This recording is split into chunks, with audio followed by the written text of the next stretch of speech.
Part 1 of Adaptation. Read by Phil Chenevert. Adaptation by Mack Reynolds. This story was first published in Astounding Science Fiction, August 1960. Forward and Part 1. Hardly had man solved his basic problems on the planet of his origin than he began to fumble into space. Barely a century had elapsed in the exploration of the solar system than he began to grope for the stars. And suddenly, with all but religious zeal, mankind conceived its fantasy dream of populating the galaxy. Never in the history of the race had fervor reached such a peak, and held so long. The question of why was seemingly ignored. Millions of Earth-type planets beckoned, and with a lemming-like desperation, humanity erupted into them. But the obstacles were frightening in their magnitude. The planets and satellites of Sol had proven comparatively tractable, and those that were suited to man life were quickly brought under his dominion. But there, of course, he had the advantage of proximity.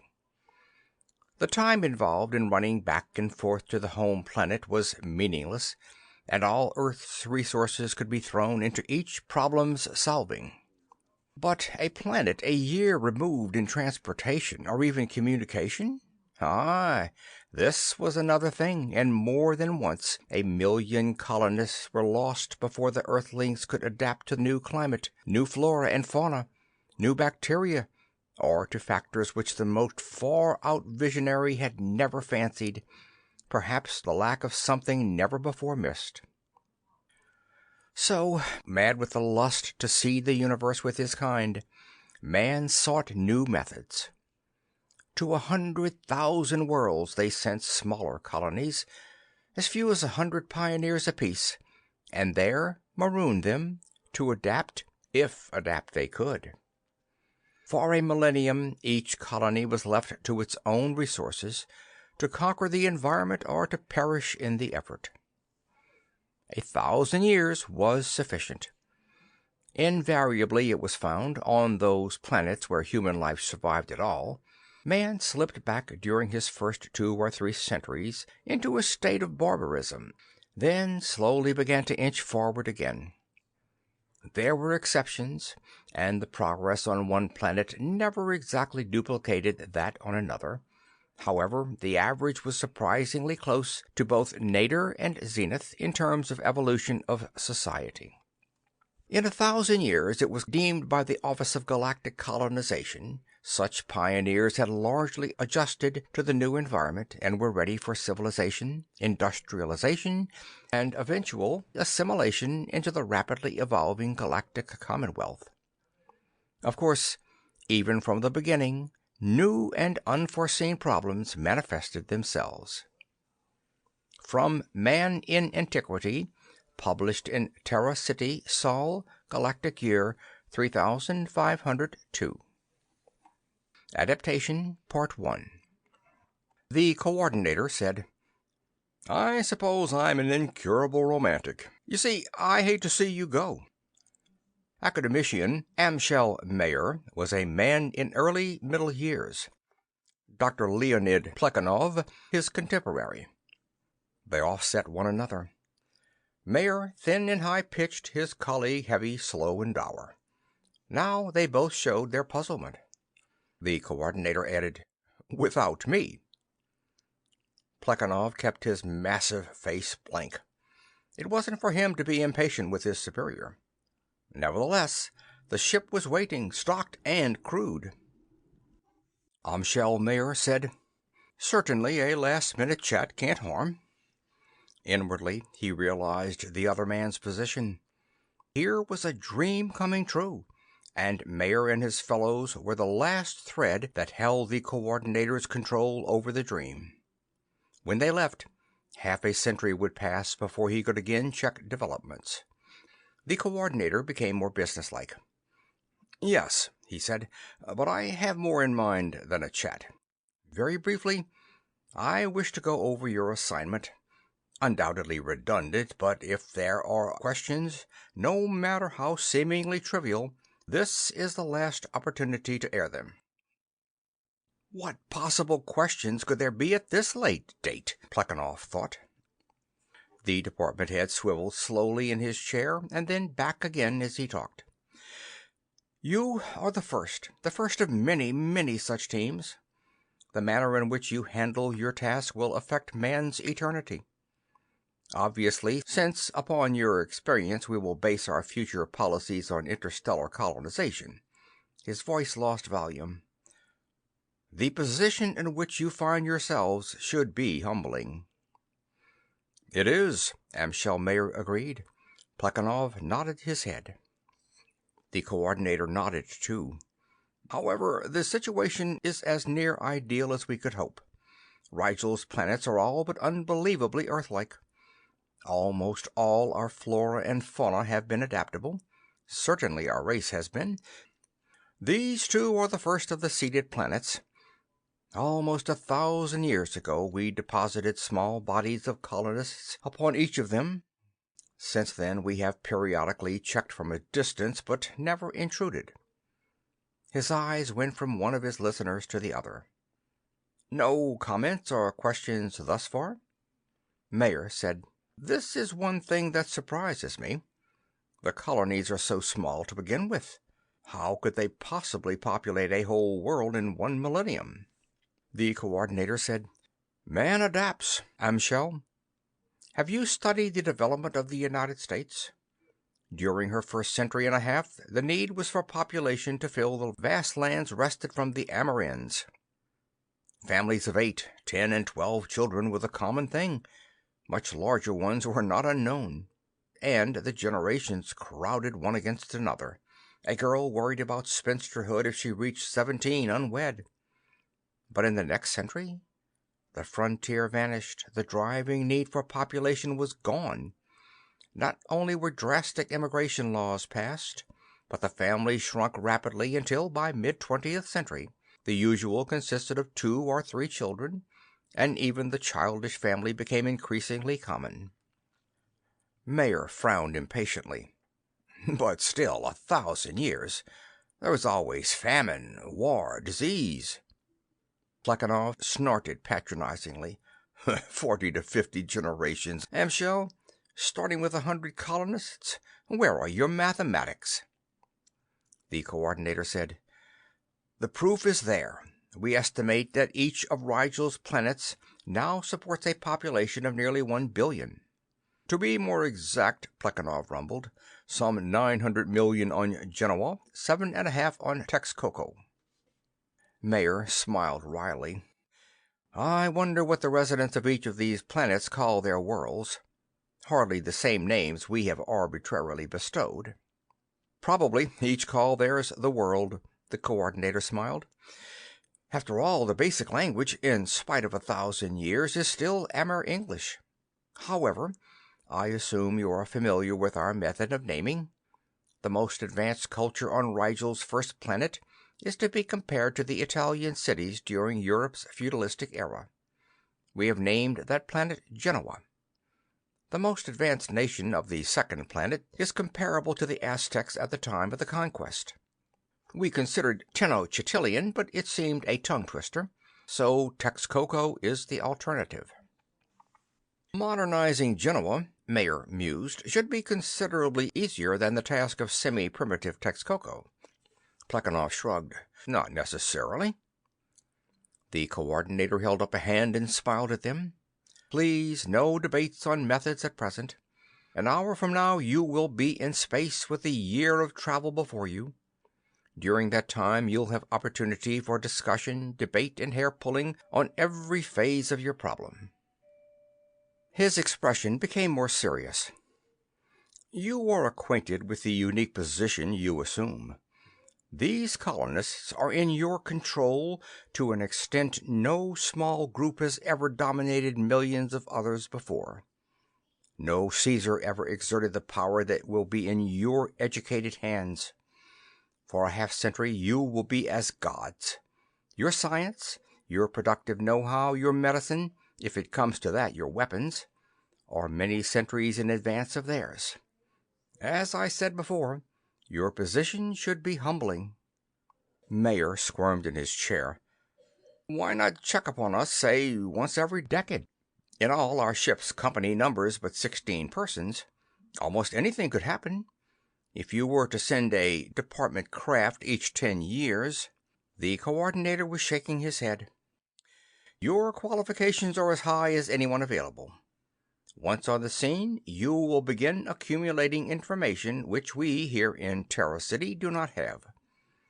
Were we to send another group in 10 years to check upon you, all they could do would be to interfere in a situation all the factors with which they would not be cognizant."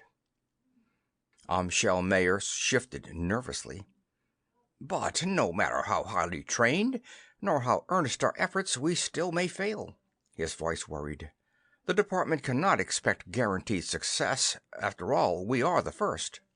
Admittedly, your group is first to approach the hundreds of thousands of planets we have seeded.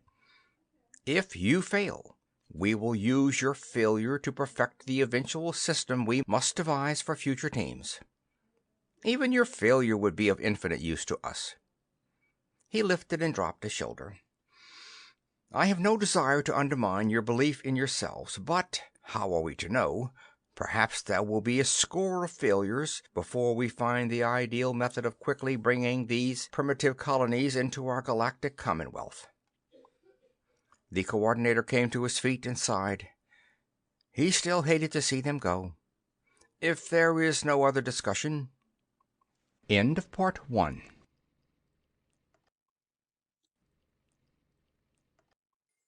Part 2.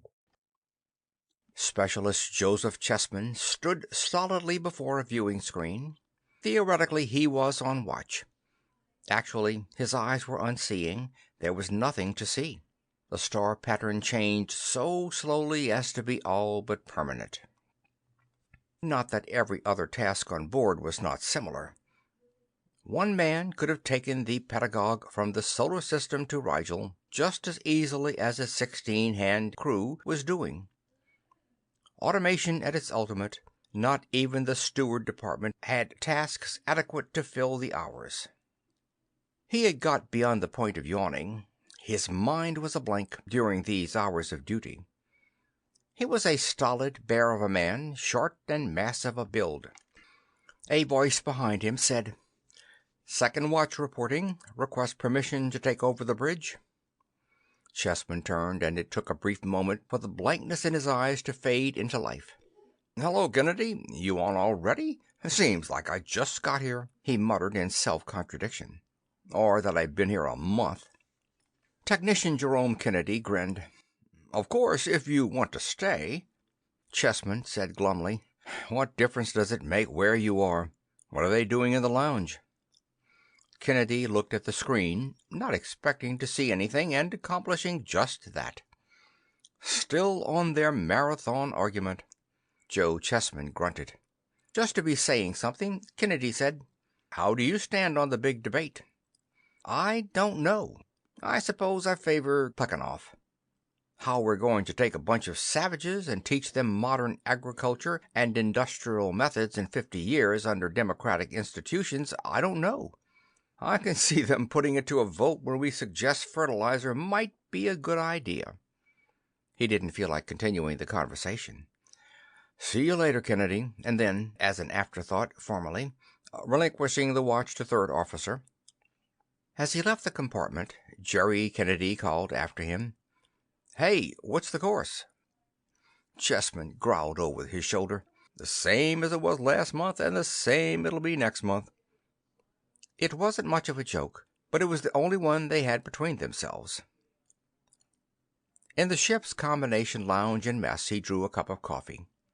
Joe Chessman, among whose specialties were propaganda and primitive politics, was third in line in the expedition's hierarchy. As such, he participated in the endless controversy dealing with overall strategy, but only as a junior member of the firm. Amschel Mayer and Leonid Plekhanov were the center of the fracas, and right now were at it hot and heavy. Joe Chessman listened with only half interest. He settled into a chair on the opposite side of the lounge and sipped at his coffee. They were going over their old battlefields, assaulting ramparts they'd stormed 1,000 times over. Plekhanov was saying doggedly, "Any planned economy is more efficient than any unplanned one. What could be more elementary than that? How could anyone in his right mind deny that?" And Mayer snapped, "I deny it. That term, planned economy, covers a multitude of sins. My dear Leonid, don't be an idiot." "I beg your pardon, sir." "Oh, don't get into one of your huffs, Plekhanov." They were at that stage again. Technician Nat Roberts entered, a book in hand, and sent the trend of conversation in a new direction. He said worriedly, "I've been studying up on this, and what we're confronted with is two different ethnic periods, barbarism and feudalism. Handling them both at once doubles our problems." One of the junior specialists who'd been sitting to one side said, "I've been thinking about that, and I believe I've got an answer. Why not all of us concentrate on Texcoco? When we've brought them to the Genoa level, which shouldn't take more than a decade or two, then we can start working on the Genoese too." Mayer snapped, "And by that time we'll hardly have more than half our 50 years left to raise the two of them to an industrial technology. Don't be an idiot, Stevens." Stevens flushed his resentment. Plekhanov said slowly, "Besides, I'm not sure that, given the correct method, we cannot raise Texcoco to an industrialized society in approximately the same time it would take to bring Genoa there." Mayer bleated a sarcastic laugh at that opinion. Nat Roberts tossed his book to the table and sank into a chair. "If only one of them had maintained itself at a reasonable level of development, we'd have had help in working with the other. As it is, there are only 16 of us." He shook his head. "Why did the knowledge held by the original colonists melt away? How can an intelligent people lose such basics as the smelting of iron, gunpowder, the use of coal as a fuel?" Plekhanov was heavy with condescension. "Roberts, you seem to have entered upon this expedition with a lack of background. Consider. You put down 100 colonists, products of the most advanced culture. Among these you have one or two who can possibly repair an IBM machine. But is there one who can smelt iron, or even locate the ore? We have others who could design an automated textile factory. But do any know how to weave a blanket on a hand loom? The first generation gets along well with the weapons and equipment brought with them from Earth. They maintain the old ways. The second generation follows along, but already ammunition for the weapons runs short. The machinery imported from Earth needs parts. There is no local economy that can provide such things. The third generation begins to think of Earth as a legend, and the methods necessary to survive on the new planet conflict with those the first settlers imported. By the fourth generation, Earth is no longer a legend, but a fable." "But the books, the tapes, the films," Roberts injected. "Go with the guns, the vehicles, and the other things brought from Earth. On a new planet, there is no leisure class among the colonists. Each works hard if the group is to survive. There is no time to write new books, nor to copy the old.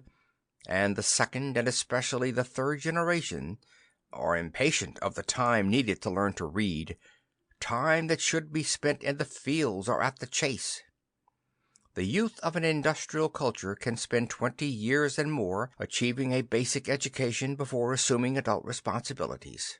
But no pioneer society can afford to allow its offspring to so waste its time." Nat Roberts was being stubborn. "But still, a few would carry the torch of knowledge." Plekhanov nodded ponderously. "For a while. But then comes the reaction against these nonconformists, these crackpots who, by spending time at books, fail to carry their share of the load. One day they wake up to find themselves expelled from the group, if not knocked over the head." Joe Chessman had been following Plekhanov's argument. He said dourly, "But finally the group conquers its environment to the point where a minimum of leisure is available again.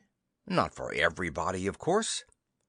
Amschel Mayer bounced back into the discussion. "Enter the priest, enter the warlord, enter the smart operator who talks or fights himself into a position where he's free from drudgery." Joe Chessman said reasonably, "If you don't have the man with leisure, society stagnates. Somebody has to have time off for thinking if the whole group is to advance." "Admittedly," Mayer agreed. "I'd be the last to contend that an upper class is necessarily parasitic." Plekhanov grumbled, "We're getting away from the subject. In spite of Mayer's poorly founded opinions, it is quite obvious that only a collectivized economy is going to enable these Rigel planets to achieve an industrial culture in as short a period as half a century." Amschel Mayer reacted as might have been predicted. "Look here, Plekhanov, we have our own history to go by. Man made his greatest strides under a freely competitive system." "Well now," Chessman began. "Prove that," Plekhanov insisted loudly. "Your so-called free economy countries, such as England, France, and the United States, began their industrial revolution in the early part of the 19th century. It took them 100 years to accomplish what the Soviets did in 50 in the next century." "Just a moment now," Mayer simmered. "That's fine, but the Soviets were able to profit by the pioneering the free countries did. The scientific developments, the industrial techniques were handed to her on a platter." Specialist Martin Gunther, thus far silent, put in his calm opinion. "Actually, it seems to me the fastest industrialization comes under a paternal guidance from a more advanced culture. Take Japan. In 1854 she was opened to trade by Commodore Perry. In 1871 she abolished feudalism, and encouraged by her own government and utilizing the most advanced techniques of a sympathetic West, she began to industrialize." Gunther smiled wryly. "Soon to the dismay of the very countries that originally sponsored bringing her into the modern world.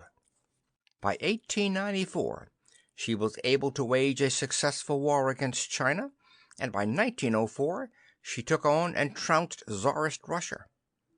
In a period of 35 years she had advanced from feudalism to a world power." Joe Chessman took his turn. He said obdurately, "Your paternalistic guidance, given an uncontrolled competitive system, doesn't always work out. Take India after she gained independence from England. She tried to industrialize and had the support of the free nations. But what happened?" Plekhanov leaned forward to take the ball. "Yes, there's your classic example. Compare India and China. China had a planned industrial development. None of this free competitive nonsense. In 10 years they had startled the world with their advances. In 20 years—" "Yes," Stephen said softly, "but at what price?" Plekhanov turned on him. "At any price," he roared.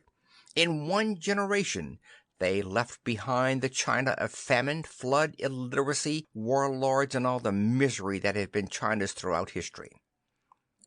Stephen said mildly, "Whether in their admitted advances they left behind all the misery that had been China's is debatable, sir." Plekhanov began to bellow an angry retort, but Amschel Mayer popped suddenly to his feet and lifted a hand to quiet the others. "Our solution has just come to me." Plekhanov glowered at him. Mayer said excitedly, "Remember what the Coordinator told us? This expedition of ours is the first of its type. Even though we fail, the very mistakes we make will be invaluable. Our task is to learn how to bring backward peoples into an industrialized culture in roughly half a century." The mess room's occupants scowled at him. Thus far he'd said nothing new. Mayer went on enthusiastically, "Thus far in our debates we've had 2 basic suggestions on procedure. I have advocated a system of free competition. My learned colleague has been of the opinion that a strong state and a planned, not to say totalitarian economy would be the quicker. He paused dramatically. Very well. I am in favor of trying them both. They regarded him blankly. He said with impatience, There are 2 planets at different ethnic periods, it is true, but not so far apart as all that. Fine. 8 of us will take Genoa and 8 Texcoco. Plekhanov rumbled. Fine indeed. But which group will have the use of the pedagogue with its library, its laboratories, its shops, its weapons? For a moment, Mayer was stopped. But Joe Chessman growled, That's no problem. Leave her in orbit around Rigel. We've got 2 small boats with which to ferry back and forth. Each group could have the use of her facilities any time they wished. I suppose we could have periodic conferences, Plekhanov said. Say, once every decade, to compare notes and make further plans if necessary. Nat Roberts was worried. We had no such instructions from the coordinator, dividing our forces like that. Mayer cut him short. My dear Roberts, we were given carte blanche. It's up to us to decide procedure. Actually, this system realizes twice the information such expeditions as ours might ordinarily offer. Texcoco for me, Plekhanov grumbled, accepting the plan in its whole. The more backward of the 2, but under my guidance in half a century, it will be the more advanced. Mark me. Look here, Martin Gunther said. Do we have 2 of each of the basic specialists so that we can divide the party in such a way that neither planet will miss out in any one field? Amschel Mayer was beaming at the reception of his scheme. The point is well taken, my dear Martin. However, you'll recall that our training was deliberately made such that each man spreads over several fields. This in case, during our half-century without contact, one or more of us meets with accident. Besides, the pedagogue's library is such that any literate can soon become effective in any field to the extent needed on the Rigel planets. End of Part 2.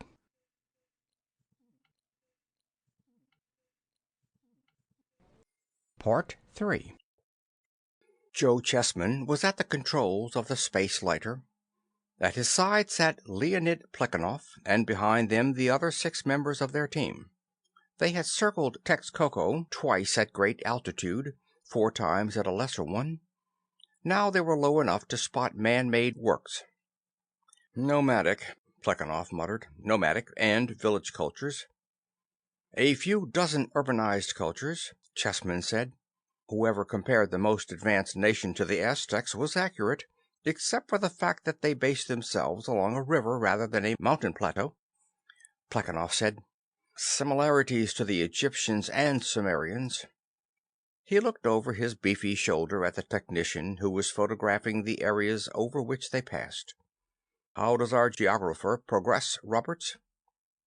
Nat Roberts brought his eyes up from his camera viewer. I've got most of what we'll need for a while, sir. Plekhanov turned back to Chessman. We might as well head for their principal city, the one with the pyramids. We'll make initial contact there. I like the suggestion of surplus labor available. Surplus labor? Chessman said, setting the controls. How do you know? Pyramids, Plekhanov rumbled. I've always been of the opinion that such projects as pyramids, whether they be in the Yucatan or Egypt, are make-work affairs. A priesthood or other ruling clique, keeping its people busy and hence out of mischief. Chessman adjusted a speed lever and settled back. I can see their point, but I don't agree with it, Plekhanov said ponderously. A society that builds pyramids is a static one. For that matter, any society that resorts to make-work projects to busy its citizenry has something basically wrong. Joe Chessman said sourly, I wasn't supporting the idea, just understanding the view of the priesthoods. They'd made a nice thing for themselves and didn't want to see anything happen to it. It's not the only time a group in the saddle has held up progress for the sake of remaining there. Priests, slave owners, feudalistic barons, or bureaucrats of a 20th century police state, a ruling clique will never give up power without pressure. Barry Watson leaned forward and pointed down and to the right. "There's the river," he said, "and there's your capital city." The small spacecraft settled at decreasing speed. Chessman said, "The central square? It seems to be their market by the number of people." "I suppose so," Plekhanov grunted. "Right there before the largest pyramid. We'll remain inside the craft for the rest of today and tonight." Nat Roberts, who had put away his camera, said, "But why? It's crowded in here." "Because I said so," Plekhanov rumbled. "The first impression is important. Our flying machine is undoubtedly the first they've seen. We've got to give them time to assimilate the idea and then get together a welcoming committee. We'll want the top men right from the beginning." "The equivalent of the Emperor Montezuma meeting Cortez, eh?" Barry Watson said. "A real red carpet welcome." The pedagogue's space lighter settled to the plaza gently, some 50 yards from the ornately decorated pyramid which stretched up several hundred feet and was topped by a small temple-like building. Chessman stretched and stood up from the controls. "Your anthropology ought to be better than that, Barry," he said. "There was no Emperor Montezuma and no Aztec Empire, except in the minds of the Spanish." He peered out one of the heavy ports. "And by the looks of this town, we'll find an almost duplicate of Aztec society. I don't believe they've even got the wheel."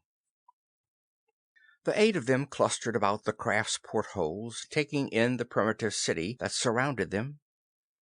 The square had emptied at their approach, and now the several thousand citizens that had filled it were peering fearfully from street entrances and alleyways. Cogswell, a fiery little technician, said, "Look at them. It'll take hours before they drum up enough courage to come any closer." "You were right, Doctor. If we left the boat now, we'd make fools of ourselves trying to coax them near enough to talk." Watson said to Joe Chessman, "What do you mean, no Emperor Montezuma?" Chessman said absently as he watched, "When the Spanish got to Mexico, they didn't understand what they saw, being muscle men rather than scholars. And before competent witnesses came on the scene, Aztec society was destroyed. The conquistadors, who did attempt to describe Tenochtitlan, misinterpreted it. They were from a feudalistic world and tried to portray the Aztecs in such terms. For instance, the large Indian community houses they thought were palaces.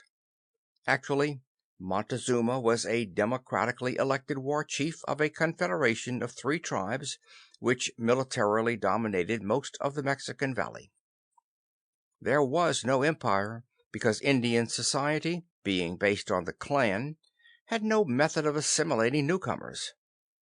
The Aztec armies could loot and they could capture prisoners for their sacrifices, but they had no system of bringing their conquered enemies into the nation. They hadn't reached that far in the evolution of society. The Incas could have taught them a few lessons." Plekhanov nodded. "Besides, the Spanish were fabulous liars. In Cortez's attempt to impress Spain's king, he built himself up far beyond reality. To read his reports, you'd think the Pueblo of Mexico had a population pushing 1,000,000. Actually, if it had 30,000, it was doing well. Without a field agriculture and with their primitive transport, they must have been hard put to feed even that large a town." A tall, militarily erect native strode from one of the streets that debouched into the plaza and approached to within 20 feet of the spaceboat. He stared at it for at least 10 minutes, then spun on his heel and strode off again in the direction of one of the stolidly built stone buildings that lined the square on each side, except that which the pyramid dominated. Cogswell chirped, "Now that he's broken the ice, in a couple of hours kids will be scratching their names on our hull." In the morning, 2 or 3 hours after dawn, they made their preparations to disembark. Of them all, Only Leonid Plekhanov was unarmed.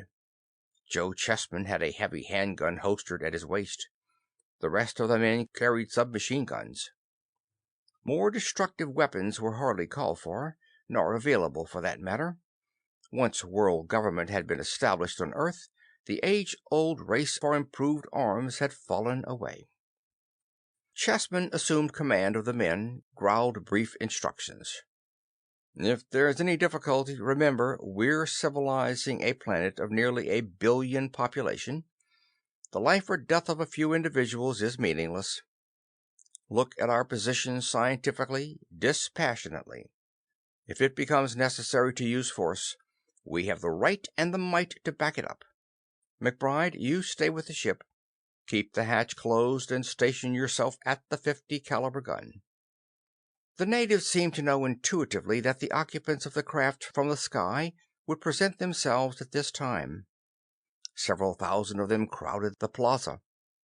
Warriors, armed with spears and bronze-headed war clubs, kept the more adventurous from crowding too near.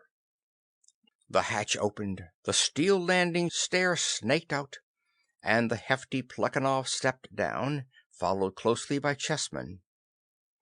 The others brought up the rear: Watson, Roberts, Stevens, Hawkins, and Cogswell. They had hardly formed a compact group at the foot of the spacecraft than the ranks of the natives parted, and what was obviously a delegation of officials approached them. In the fore was a giant of a man in his late middle years, and at his side a cold-visaged duplicate of him, obviously a son. Behind these were variously dressed others, military, priesthood, local officials by their appearance. 10 feet from the newcomers, they stopped. The leader said in quite understandable Amur English, "I am Toller, Khan of all the people. Our legends tell of you. You must be from First Earth." He added with a simple dignity, a quiet gesture, "Welcome to the world. How may we serve you?" Plekhanov said flatly, "The name of this planet is Texcoco, and the inhabitants shall henceforth be called Texcocans. You are correct. We have come from Earth. Our instructions are to civilize you, to bring you the benefits of the latest technology, to prepare you to enter the community of planets." Phlegmatically, he let his eyes go to the pyramids, to the temples, the large community dwelling quarters. "We'll call this city Tula, and its citizens Tulans."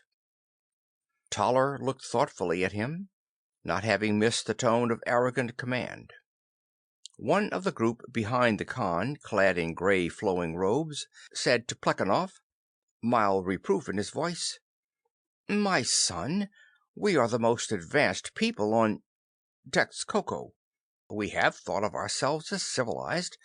However, Plekhanov mumbled, "I am not your son, old man, and you are far short of civilization. We can't stand here forever. Take us to a building where we can talk without these crowds staring at us. There is much to be done." Toller said, "This is Minor, chief priest of the people." The priest bowed his head, then said, "The people are used to ceremony on outstanding occasions. We have arranged for suitable sacrifices to the gods. At their completion we will proclaim a festival, and then—" The warriors had cleared a way through the multitude to the pyramid, and now the Earthlings could see a score of chained men and women, nude save for loincloths, and obviously captives.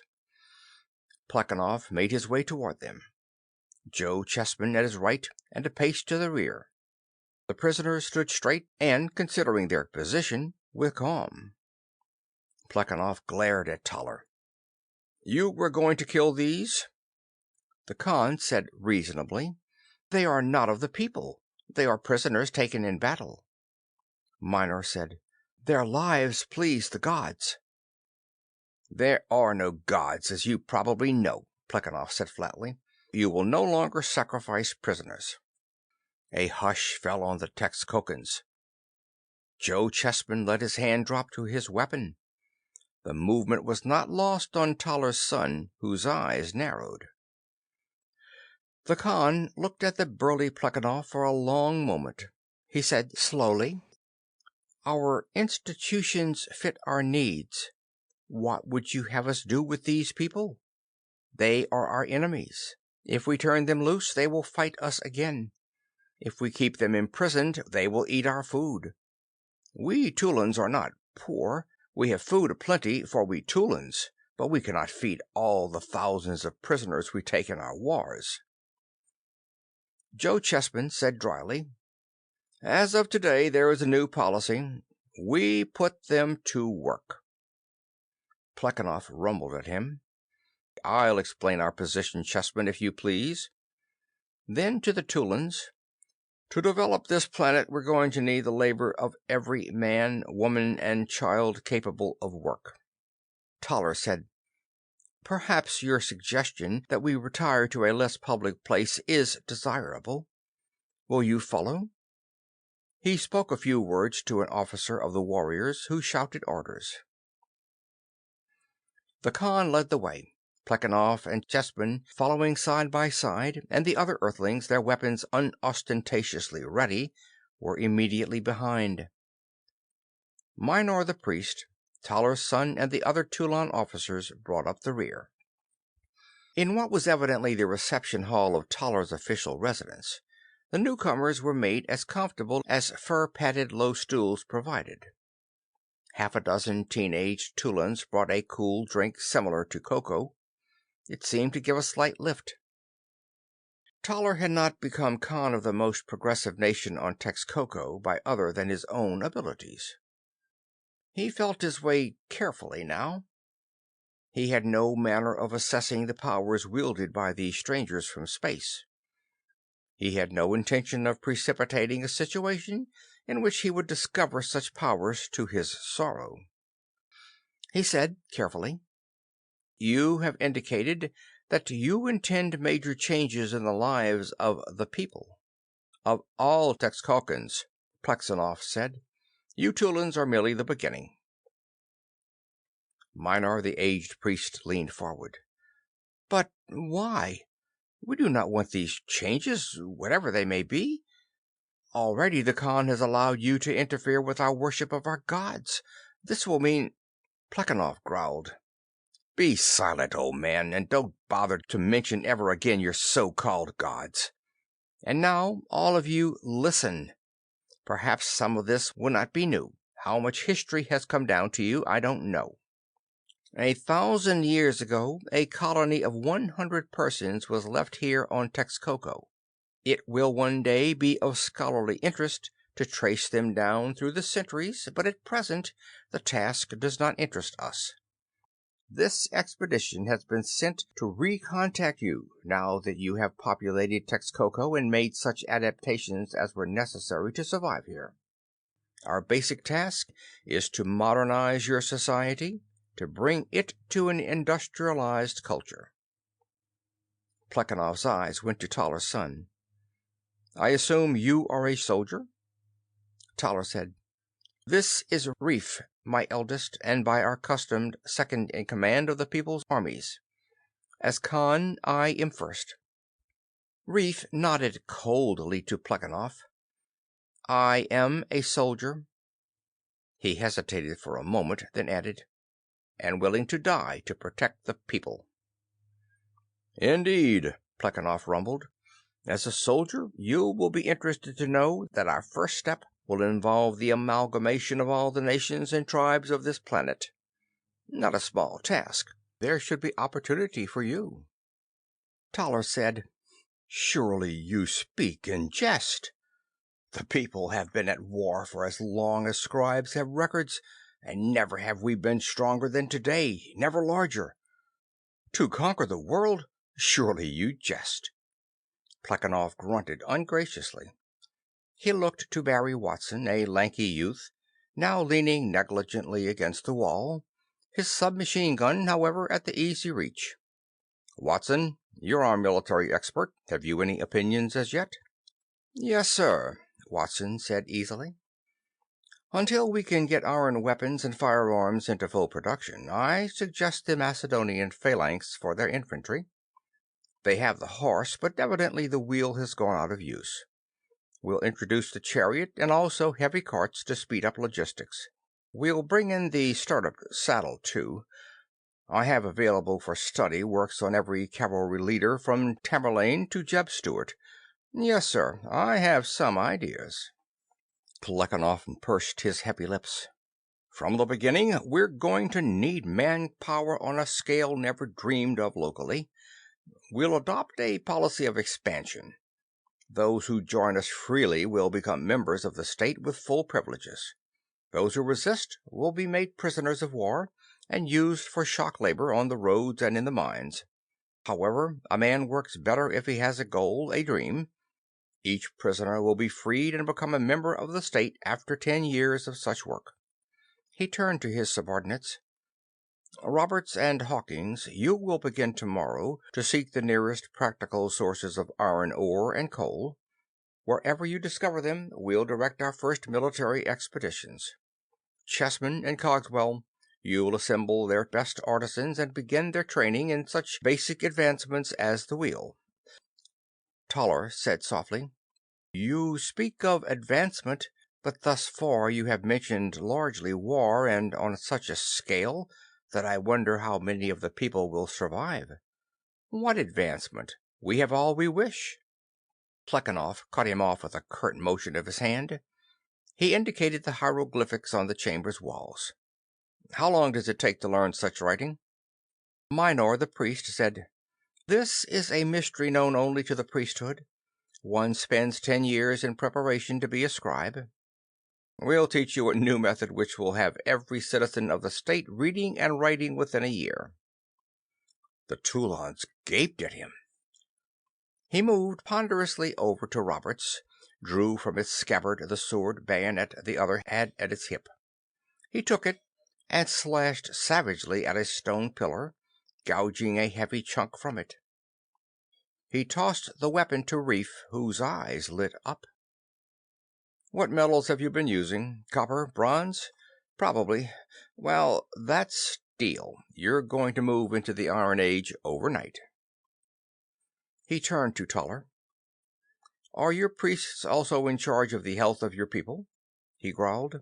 Are there cures obtained from mumbo-jumbo and a few herbs found in the desert? Within a decade, I'll guarantee you that not one of your major diseases will remain. He turned to the priest and said, Or perhaps this will be the clincher for some of you.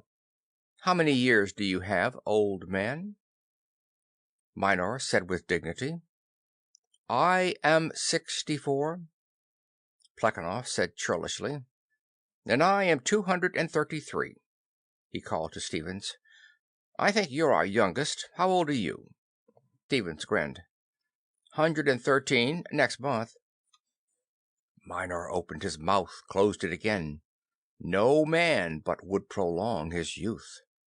Of a sudden he felt old. Plekhanov turned back to Toller. Most of the progress we have to offer is beyond your capacity to understand. We'll give you freedom from want, health. We'll give you advances in every art. We'll eventually free every citizen from drudgery, educate him, give him the opportunity to enjoy intellectual curiosity. We'll open the stars to him. All these things the coming of the state will eventually mean to you. Tulaz Khan was not impressed. This you tell us, man from First Earth. But to achieve these, you plan to change every phase of our lives, and we are happy with Tula the way it is. I say this to you. There are but 8 of you and many, many of us. We do not want your state. Return from whence you came. Plekhanov shook his massive head at the other. Whether or not you want these changes, they will be made. If you fail to cooperate, we will find someone who will. I suggest you make the most of it. Toller arose from the squat stool upon which he'd been seated. I have listened, and I do not like what you have said. I am Khan of all the people. Now leave in peace, or I shall order my warriors. Joe, Plekhanov said flatly. Watson. Joe Chessman took his heavy gun from its holster and triggered it twice. The roar of the explosions reverberated thunderously in the confined space, deafening all and terrifying the Toulons. Bright red colored the robes the Khan wore, colored them without beauty. Bright red splattered the floor. Leonid Plekhanov stared at his second in command, wet his thick lips. Joe, he spluttered, I didn't expect you to be so hasty. Joe Chessman growled. We've got to let them know where we stand right now, or they'll never hold still for us. Cover the doors, Watson, Roberts. He motioned to the others with his head. Cogswell, Hawkins, Stevens, get to those windows and watch. Toller was a crumpled heap on the floor. The other Texcocans stared at his body in shocked horror. All except Reef. Reef bent down over his father's body for a moment, and then looked up, his lips white, at Plekhanov. He is dead. Leonid Plekhanov collected himself. Yes. Reef's cold face was expressionless. He looked at Joe Chessman, who stood stolidly to one side, gun still in hand. Reef said, You can supply such weapons to my armies? Plekhanov said, That is our intention, in time. Reef came erect. Subject to the approval of the clan leaders, I am now Khan. Tell me more of this state of which you have spoken. End of Part 3.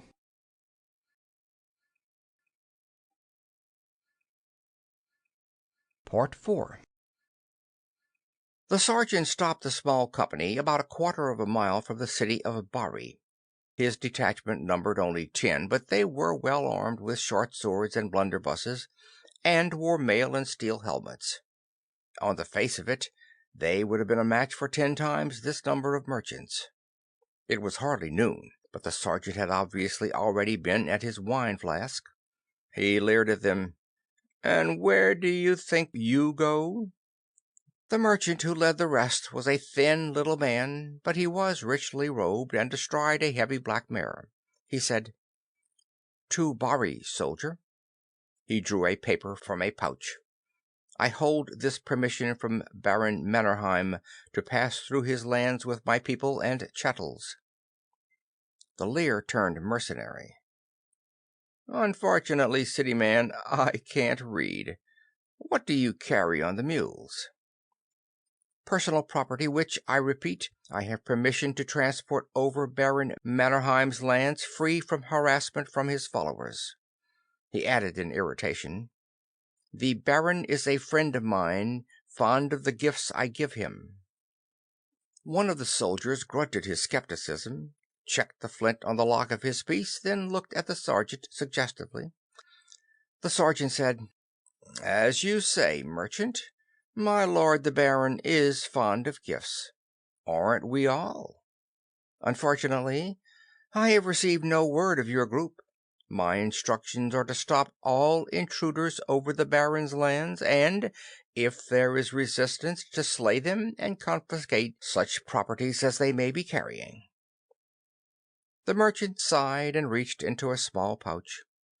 The eyes of the sergeant drooped in greed. The hand emerged with 2 small coins.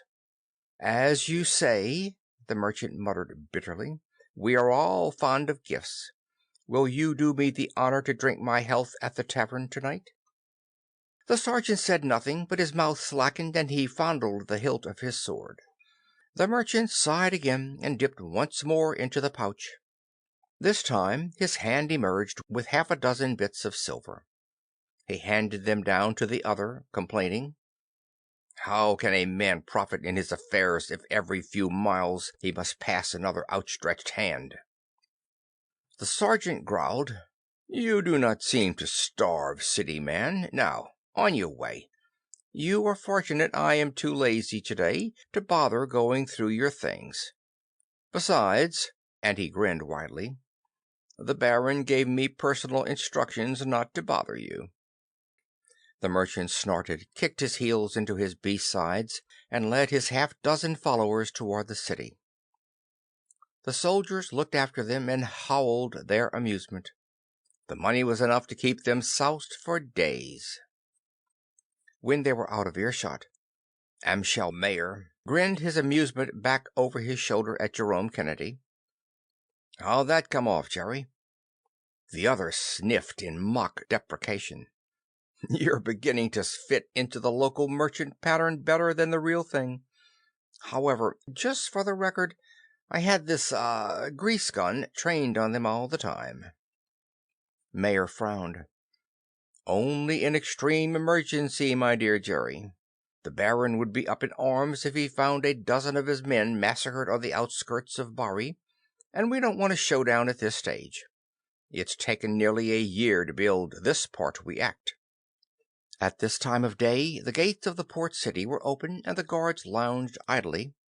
Their captain recognized Amschel Mayer and did no more than nod respectfully.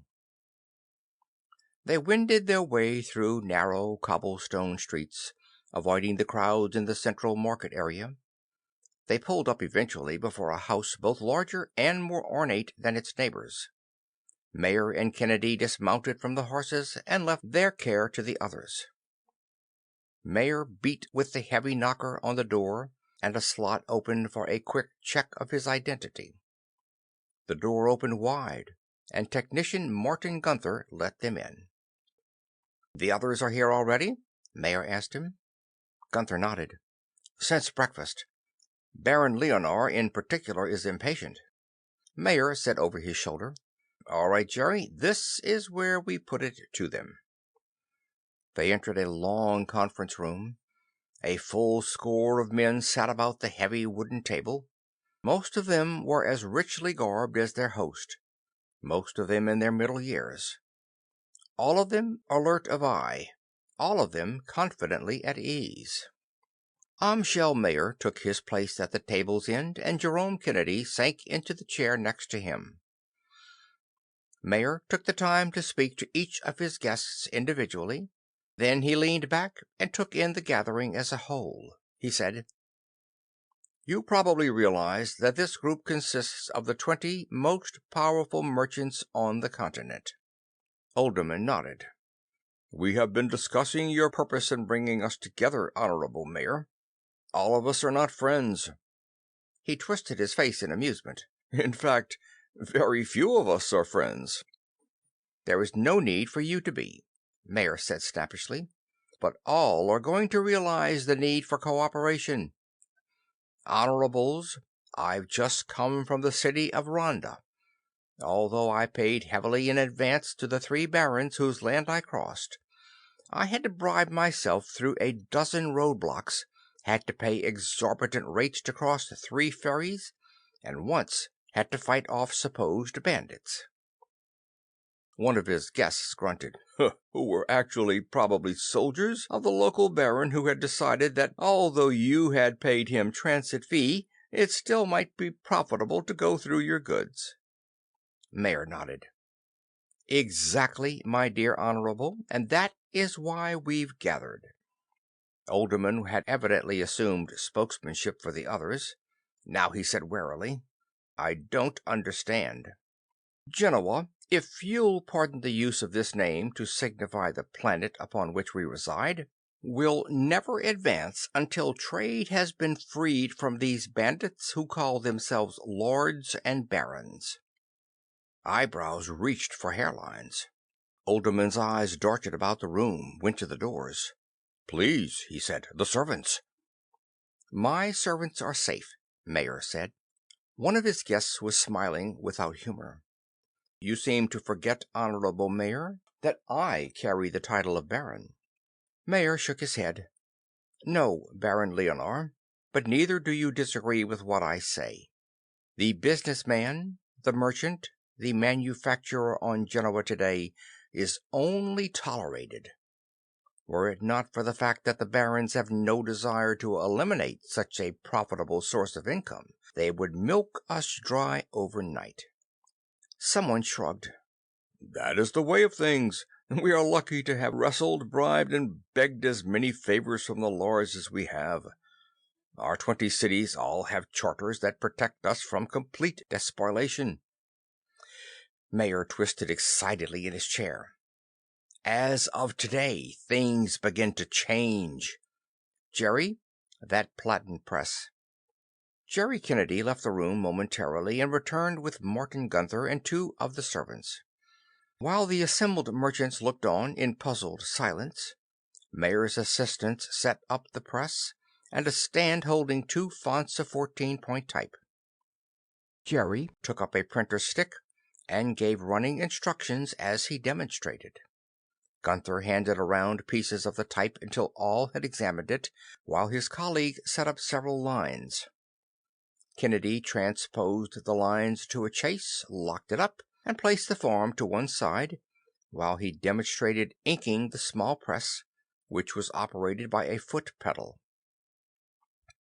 He mounted the form in the press, took a score of sheets of paper, and rapidly fed them one by one. When they were all printed, he stopped pumping, and Gunther handed the still wet finished product around to the audience. Oldham stared down at the printed lines, scowled in concentration, wet his lips in sudden comprehension. But it was Merchant Russ who blurted, "This will revolutionize the inscribing of books. Why, it can well take it out of the hands of the temple. With such a machine I could make 100 books." Mayer was beaming. "Not 100, Honorable, but 100,000. 100,000? One said. There are not that many literate persons on the continent. There will be, Mayer crowed. This is but one of our levers to pry power from the barons. And here is another. He turned to Russ. Honorable Russ, your city is noted for the fine quality of its steel, of the swords and armor you produce. Russ nodded. He was a small man, fantastically rich in his attire. That is true, Honorable Mayor, Mayer said, tossing a small booklet to the other. I have here the plans for a new method of making steel from pig iron. The Bessemer method, we'll call it. The principle involved is the oxidation of the impurities in the iron by blowing air through the molten metal. Amschel Mayer turned to still another. And your town is particularly noted for its fine textiles. He looked to his assistants. Jerry, you and Gunther bring in those models of the power loom and the spinning jenny. When they were gone, he said, My intention is to assist you to speed up production. With this in mind, you'll appreciate the automatic flying shuttle that we'll now demonstrate. Kennedy and Gunther re-entered, accompanied by 4 servants and a mass of equipment. Kennedy muttered to Amschel Mayer, I feel like the instructor of a handicrafts class. Half an hour later, Kennedy and Gunther wound up, passing out pamphlets to the awed merchant guests. Kennedy said, This booklet will give details on construction of the equipment and its operation. Mayer pursed his lips. Your people will be able to assimilate only so fast, so we won't push them. Later, you'll be interested in introducing the mule spinning frame, among other items. He motioned to the servants to remove the printing press and textile machinery. We now come to probably the most important of the devices I have to introduce to you today. Because of size and weight, I've had constructed only a model. Jerry Kennedy brought to the heavy table a small steam engine, clever in its simplicity. He had half a dozen attachments for it. Within moments he had the others around him as enthusiastic as a group of youngsters with a new toy. By the Supreme, Baron Leonard blurted, do you realize this device could be used instead of water power to operate a mill to power the loom demonstrated an hour ago? Honorable Russ was rubbing the side of his face thoughtfully. It might even be adapted to propel a coach without horses. Unbelievable. Mayer chuckled in excitement and clapped his hands. A servant entered with a toy wagon which had been slightly altered. Martin Gunther lifted the small engine, placed it in position atop the wagon, connected it quickly, and threw a lever. The wagon moved smoothly forward, the first engine-propelled vehicle of Genoa's industrial revolution. Martin Gunther smiled widely at Russ. "You mean like this, Honorable?" Half an hour later they were reseated. Before each of them was a small pile of pamphlets, instructions, plans, blueprints. Mayer said, "I have just one more device to bring to your attention at this time. I wish it were unnecessary, but I am afraid otherwise." He held up for their inspection a .45 caliber bullet. Jerry Kennedy handed around samples to the merchants. They fingered them in puzzlement. "Honorables," Mayer said, "the barons have the use of gunpowder. Muskets and muzzle-loading cannon are available to them, both for their wars against each other and their occasional attacks upon our supposedly independent cities. However, this is an advancement on their weapons. This unit includes not only the bullet's lead, but the powder and the cap which will explode it." They lacked understanding and showed it. Mayer said, "Jerry, if you'll demonstrate." Jerry Kennedy said, "The bullet can be adapted to various weapons. However, this is one of the simplest." He pressed one after another a full 20 rounds into the gun's clip. "Now, if you'll note the silhouette of a man I've drawn on the wooden frame at the end of the room." He pressed the trigger, sent a single shot into the figure. Alderman nodded. "An improvement in firearms, but—" Kennedy said, "However, if you are confronted with more than one of the bad guys—" He grinned and flicked the gun to full automatic, and in a Götterdämmerung of sound in the confines of the room, emptied the clip into his target, sending splinters and chips flying and all but demolishing the wooden backdrop. His audience sat in stunned horror at the demonstration. Mayer said now, "The weapon is simple to construct. Any competent gunsmith can do it. It is manifest, Honorables, that with your people so equipped, your cities will be safe from attack, and so will trading caravans and ships." Russ said shakily, "Your intention is good, Honorable Mayer. However, it will be but a matter of time before the barons have solved the secrets of your weapon. Such cannot be held indefinitely. Then we would again be at their mercy." "Believe me, Honorable," Mayer said dryly, "by that time I will have new weapons to introduce, if necessary. Weapons that make this one a very toy in comparison." Alderman resumed his office as spokesman. "This demonstration has astounded us, Honorable Mayer, but although we admire your abilities, it need hardly be pointed out that it seems unlikely that all this could be the product of one brain." "They are not mine," Mayer admitted. "They are the products of many minds." "But where—" The Earthman shook his head. "I don't believe I will tell you now." "I see." The Genoese eyed him emotionlessly. "Then the question becomes, why?"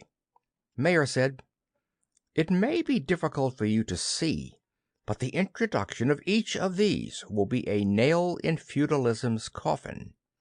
Each will increase either production or trade, and such increase will lead to the overthrow of feudal society." Baron Leonor, who had remained largely silent throughout the afternoon, now spoke up. "As you said earlier, although I am a lord myself, my interests are your own. I am a merchant first.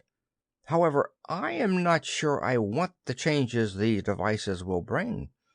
Frankly, Honorable Mayer, I am satisfied with my world as I find it today." Amschel Mayer smiled wryly at him.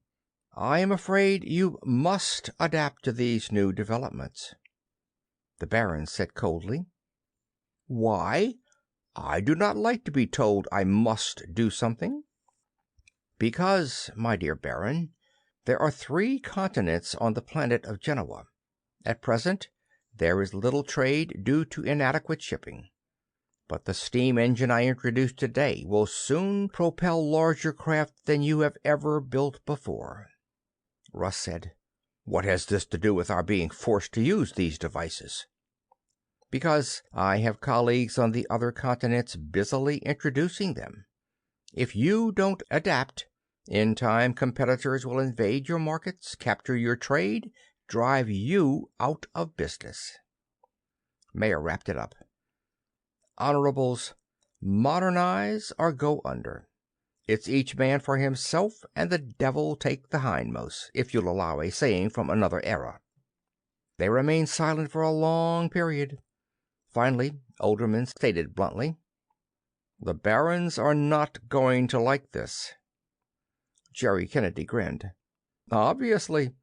That's why we've introduced you to the Tommy gun. It's not going to make any difference if they like it or not." Russ said musingly, "Pressure will be put to prevent the introduction of this equipment." "We'll meet it," Mayer said, shifting happily in his seat. Russ added, "The temple is ever on the side of the Barons.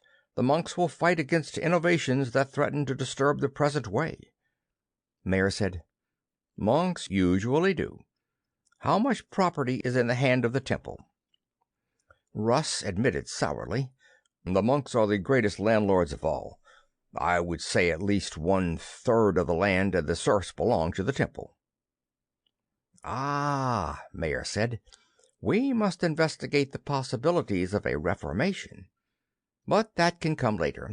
Now I wish to expand on my reason for gathering you. Honorables, Genoa is to change rapidly. To survive, you will have to move fast. I have not introduced these revolutionary changes without self-interest. Each of you are free to use them to his profit. However, I expect a 30% interest." There was a universal gasp. Oldderman said, "Honorable Mayor, you have already demonstrated your devices. What is there to prevent us from playing you false?" Mayer laughed. "My dear Oldderman, I have other inventions to reveal as rapidly as you develop the technicians, the workers capable of building and operating them. If you cheat me now, you will be passed by next time." Russ muttered, 30%? Your wealth will be unbelievable." "As fast as it accumulates, Honorables, it shall be invested. For instance, I have great interest in expanding our inadequate universities. The advances I expect will only be possible if we educate the people. Field serfs are not capable of running even that simple steam engine Jerry demonstrated." Baron Leonor said, "What you contemplate is mind-shaking. Do I understand that you wish a confederation of all our cities? A joining together to combat the strength of the present lords?" Mayer was shaking his head. "No, no. As the Barons lose power, each of your cities will strengthen and possibly expand to become nations. Perhaps some will unite, but largely you will compete against each other and against the nations of the other continents. In such competition, you'll have to show your mettle or go under. Man develops at his fastest when pushed by such circumstance." The Earthling looked off, unseeing, into a far corner of the room. "At least, so is my contention. Far away from here, a colleague is trying to prove me wrong. We shall see." End of Part 4.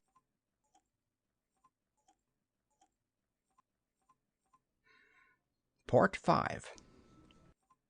Leonid Plekhanov returned to the pedagogue with a certain ceremony. He was accompanied by Joe Chessman, Nat Roberts, and Barry Watson of his original group, but 4 young, hard-eyed, hard-faced, and armed Tulans were also in the party. Their space lighter swooped in, nestled to the pedagogue's hull in the original bed it had occupied on the trip from Terra City, and her port opened to the corridors of the mother ship. Plekhanov, flanked by Chessman and Watson, strode heavily toward the ship's lounge. Nat Roberts and 2 of the Toulons remained with the small boat. 2 of the other natives followed, their eyes darting here, there in amazement, in spite of their efforts to appear grim and untouched by it all. Amschel Mayer was already seated at the officers' dining table. His face displayed his irritation at the other's method of presenting himself. "Good heavens, Plekhanov! What is this, an invasion?" The other registered surprise. Mayer indicated the Texcockans. "Do you think it necessary to bring armed men aboard the Pedagogue? Frankly, I have not even revealed to a single Genoese the existence of this ship." Jerry Kennedy was seated to one side, the only member of Mayer's team who had accompanied him for this meeting. Kennedy winked at Watson and Chessman. Watson grinned back, but held his peace. Plekhanov sank into a chair, rumbling. "We hold no secrets from the Texcockans. The sooner they advance to where they can use our libraries and laboratories, the better. And the fact these boys are armed has no significance. My Toulons are currently embarked on a campaign to unite the planet. Arms are sometimes necessary, and Tula, my capital, is somewhat of an armed camp. All able-bodied men—" Mayer broke in heatedly. "And is this the method you use to bring civilization to Texcoco? Is this what you consider the purpose of the Office of Galactic Colonization, an armed camp? How many persons have you slaughtered thus far?" "Easy," Joe Chessman growled. Amschel Mayer spun on him. "I need no instruction from you, Chessman. Please remember, I'm senior in charge of this expedition, and as such rank you." Plekhanov thudded a heavy hand on the table. "I'll call my assistants to order, Mayer, if I feel it necessary. Admittedly, when this expedition left Terra City, you were the ranking officer. Now, however, we've divided. At your suggestion, please remember. Now there are 2 independent groups, and you no longer have jurisdiction over mine." "Indeed," Mayer barked. "And suppose I decide to withhold the use of the Pedagogue's libraries and laboratories to you? I tell you, Plekhanov—" Leonid Plekhanov interrupted him coldly. "I would not suggest you attempt any such step, Mayer." Mayer glared, but suddenly reversed himself. "Let's settle down and become more sensible. This is the first conference of the 5 we have scheduled. 10 years have elapsed. Actually, of course, we've had some idea of each other's progress, since team members occasionally meet on trips back here to the Pedagogue to consult the library. I'm afraid, my dear Leonid, that your theories on industrialization are rapidly being proven inaccurate." "Nonsense," Mayer said smoothly. "In the decade past, my team's efforts have more than tripled the Genoese industrial potential. Last week, one of our steamships crossed the second ocean. We've located petroleum, and the first wells are going down. We've introduced a dozen crops that had all disappeared through misadventure to the original colonists. And, oh yes, our first railroad is scheduled to begin running between Bari and Ronda next spring. There are 6 new universities, and in the next decade I expect 50 more." "Very good indeed," Plekhanov grumbled. "Only a beginning. The breath of competition, of unharnessed enterprise, is sweeping Genoa. Feudalism crumbles. Customs, mores, and traditions that have held up progress for a century or more are now on their way out." Joe Chessman growled. "Some of the boys tell me you've had a few difficulties with this crumbling feudalism thing. In fact, didn't Buckwald barely escape with his life when the barons on your western continent united to suppress all chartered cities?" Mayer's thin face darkened. "Never fear, my dear Joseph. Those barons responsible for shedding the blood of Western Hemisphere elements of progress will shortly pay for their crimes." "You've got military problems, too, then?" Barry Watson asked. Mayer's eyes went to him in irritation. Some of the free cities of Genoa are planning measures to regain their property and rights on the Western Hemisphere. This has nothing to do with my team, except, of course, insofar as they might sell them supplies or equipment." The lanky Watson laughed lowly. "You mean like selling them a few quick-firing breech-loaders and trench mortars?" Plekhanov muttered. "That'll be enough, Barry." But Mayer's eyes had widened. "How did you know?" He whirled on Plekhanov. "You're spying on my efforts, trying to negate my work."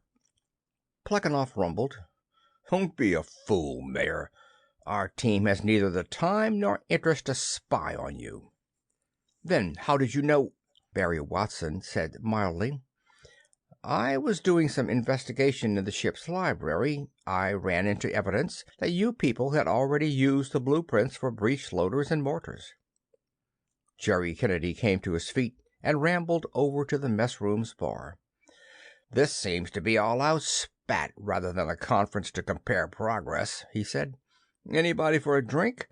Frankly, that's the next thing I'm going to introduce to Genoa. Some halfway decent liquor. Do you know what those benighted heathens drink now?" Watson grinned. "Make mine whiskey, Jerry. You've no complaints. Our benighted heathens have a national beverage fermented from a plant similar to cactus. Ought to be drummed out of the human race." He spoke idly, forgetful of the Tulan guards stationed at the doorway. Kennedy passed drinks around for everyone, save Mayer, who shook his head in distaste. If only for a brief spell, some of the tenseness left the air, while the men from Earth sipped their beverages. Jerry Kennedy said, "Well, you've heard our report. How go things on Texcoco?" "According to plan," Plekhanov rumbled. Mayer snorted. Plekhanov said ungraciously, "Our prime effort is now the uniting of the total population into one strong whole. A superstate capable of accomplishing the goal set us by the Coordinator." Mayer sneered. "Undoubtedly, this goal of yours, this superstate, is being established by force." "Not always," Joe Chessman said. "Quite a few of the tribes join up on their own. Why not? The state has a lot to offer." "Such as what?" Kennedy said mildly. Chessman looked at him in irritation. "Such as advanced medicine, security from famine, military protection from more powerful nations, the opportunity for youth to get an education and find advancement in the state's government, if they've got it on the ball." "And what happens if they don't have it on the ball?" Chessman growled. "What happens to such under any society? They get the dirty end of the stick jobs." His eyes went from Kennedy to Mayer. "Are you suggesting you offer anything better?" Mayer said, "Already, on most of Genoa, it is a matter of free competition. The person with ability is able to profit from it." Joe Chessman grunted sour amusement. "Of course it doesn't help to be the son of a wealthy merchant or a big politician." Plekhanov took over. "In any society, the natural leaders come to the top in much the same manner as the big ones come to the top in a bin of potatoes. They just work their way up." Jerry Kennedy finished his drink and said evenly, "At least those at the top can claim they're the biggest potatoes. Remember back in the 20th century, when Hitler and his gang announced they were the big potatoes in Germany, and men of Einstein's stature fled the country, being small potatoes, I suppose." Amschel Mayer said, "We're getting away from the point. Pray go on, my dear Leonid. You say you are forcibly uniting all Texcoco." "We are uniting all Texcoco," Plekhanov corrected with a scowl. "Not always by force. And that is by no means our only effort. We are ferreting out the most intelligent of the assimilated peoples and educating them as rapidly as possible. We've introduced iron—" "And use it chiefly for weapons," Kennedy murmured. "Antibiotics and other medicines, a field agriculture, are rapidly building roads—" "Military roads," Kennedy mused. "To all sections of the state, have made a beginning in naval science, and of course haven't ignored the arts." "On the face of it," Mayer nodded, "hardly approaching Genoa." Plekhanov rumbled indignantly. "We started 2 ethnic periods behind you. Even the Toulons were still using bronze, but the Genoese had iron and even gunpowder.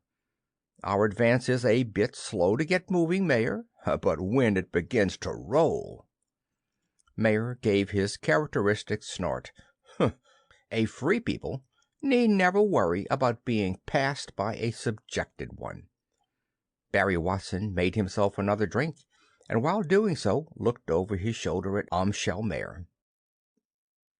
"It's interesting, the way you throw about that term free. Just what type of government do you sponsor?" Mayer snapped. "Our team does not interfere in governmental forms, Watson. The various nations are free to adapt to whatever local conditions obtain. They range from some under feudalistic domination to countries with varying degrees of republican democracy. Our base of operations in the southern hemisphere is probably the most advanced of all the charted cities, Barry. It amounts to a city-state somewhat similar to Florence during the Renaissance." "And your team finds itself in the position of the Medici, I suppose?" "You might use that analogy. The Medici might have been, well, tyrants of Florence, dominating her finances and trade as well as her political government, but they were benevolent tyrants." "Yeah," Watson grinned. "The thing about a benevolent tyranny, though, is that it's up to the tyrant to decide what's benevolent. I'm not sure there's a great basic difference between your governing of Genoa and ours of Texcoco." "Don't be an ass," Mayer snapped. "We are granting the Genoese political freedoms as fast as they can assimilate them." Joe Chessman growled. "But I imagine it's surprising to find just how slowly they can assimilate.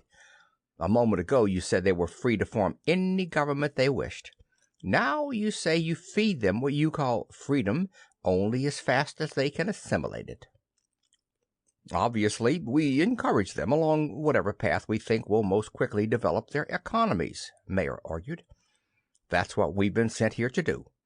We stimulate competition, encourage all progress, political as well as economic." Plekhanov lumbered to his feet. "Amschel, obviously nothing new has been added to our respective positions by this conference. I propose we adjourn to meet again at the end of the second decade." Mayer said, "I suppose it would be futile to suggest you give up this impossible totalitarian scheme of yours and reunite the expedition?" Plekhanov merely grunted his disgust. Jerry Kennedy said, "What stand have you taken on giving your planet immortality?" "Immortality?" Watson said. "We haven't it to give." "You know what I mean. It wouldn't take long to extend the lifespan double or triple the present." Amschel Mayer said, "At this stage, progress is faster with the generations closer together. A man is pressed when he knows he has only 20 or 30 years of peak efficiency. We on Earth are inclined to settle back and take life as it comes. You younger men are all past the century mark, but none have bothered to get married as yet." "Plenty of time for that," Watson grinned. "That's what I mean. But a Texcocan or Genoese feels pressed to wed in his 20s or earlier to get his family under way." "There's another element," Plekhanov muttered. "The more the natives progress, the more nearly they'll equal our abilities. I wouldn't want anything to happen to our overall plans. As it is now, their abilities taper off at 60 and they reach senility at 70 or 80. I think until the end we should keep it that way." "A cold-blooded view," Kennedy said. "If we extended their life expectancy, their best men would live to be of additional use to planet development." "But they would not have our dream," Plekhanov rumbled. "Such men might try to subvert us, and just possibly might succeed." "I think Leonid is right," Mayer admitted with reluctance. Later, in the space lighter heading back for Genoa, Mayer said speculatively, Did you notice anything about Leonid Plekhanov? Kennedy was piloting. He seems the same irascible old curmudgeon he has always been. It seems to me he's become a touch power mad. Could the pressures he's under cause his mind to slip?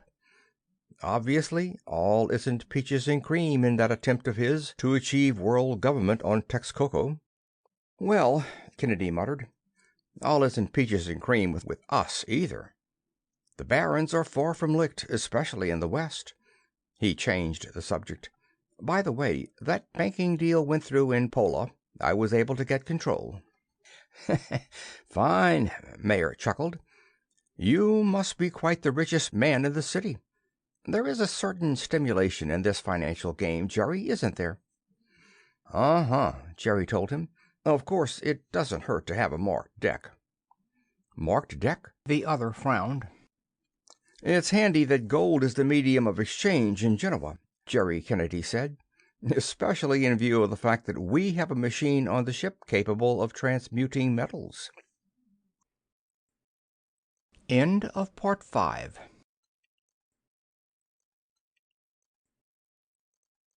Part 6. Leonid Plekhanov, Joseph Chessman, Barry Watson, Con Reef, and several of the Toulon army staff stood on a small knoll overlooking a valley of several square miles. A valley dominated on all sides but the sea by mountain ranges. Reef and the three Earthlings were bent over a military map depicting the area. Barry Watson traced with his finger. There are only two major passes into this valley. We have this one. They dominate that. Plekhanov was scowling, out of his element and knowing it. How many men has Miner been able to get together? Watson avoided looking into the older man's face. Approximately 500,000, according to Hawking's estimate. He flew over them this morning. 500,000? Including the nomads, of course, Joe Chessman said. The nomads fight more like a mob than an army. Plekhanov was shaking his massive head. Most of them will melt away if we continue to avoid battle. They can't feed that many men on the countryside. The nomads in particular will return home if they don't get a fight soon. Watson hid his impatience. That's the point, sir. If we don't break their power now in a decisive defeat, we'll have them to fight again later. And already they've got iron swords, the crossbow, and even a few muskets. Given time, they'll all be so armed. Then the fat'll be in the fire. He's right, Joe Chessman said sourly. Reef nodded his head. We must finish them now if we can. The task will be twice as great next year. Plekhanov grumbled in irritation. 500,000 of them and something like 40,000 of our Toulons. Reef corrected him. Some 30,000 Toulons, all infantrymen, he added, and 8,000 allied cavalry, only some of whom can be trusted. Reef's 10-year-old son came up next to him and peered down at the map. What's that child doing here? Plekhanov snapped. Reef looked into the other's face. This is Toller II, my son. You from First Earth have never bothered to study our customs. One of them is that a Khan's son participates in all battles his father does. It is his training. Watson was pointing out features on the map again. It will take 3 days for their full army to get in here, he added with emphasis. In retreat, it will take them the same time to get out. Plekhanov scowled heavily. We can't risk it. If we were defeated, we have no reserve army. We'd have lost everything. He looked at Joe Chessman and Watson significantly. We'd have to flee back to the pedagogue. Reef's face was expressionless. Barry Watson looked at him. We won't desert you, Reef. Forget about that aspect of it. Reef said, I believe you, Barry Watson. You are a soldier. Dick Hawking's small biplane zoomed in, landed expertly at the knoll's foot. The occupant vaulted out and approached them at a half-run. Hawkins called as soon as he was within shouting distance. They're moving in. Their advanced cavalry units are already in the pass." When he was with them, Plekhanov rubbed his hand nervously over heavy lips. He rumbled, "The cavalry, eh? Listen, Hawkins, get back there and dust them. Use the gas." The pilot said slowly, "I have 4 bullet holes in my wings." "Bullet holes?" Joe Chessman snapped. Hawkins turned to him. "By the looks of things, McBride's whole unit has gone over to the rebels, complete with their double-barreled muskets. A full 1,000 of them." Watson looked frigidly at Leonid Plekhanov. "You insisted on issuing guns to men we weren't sure of."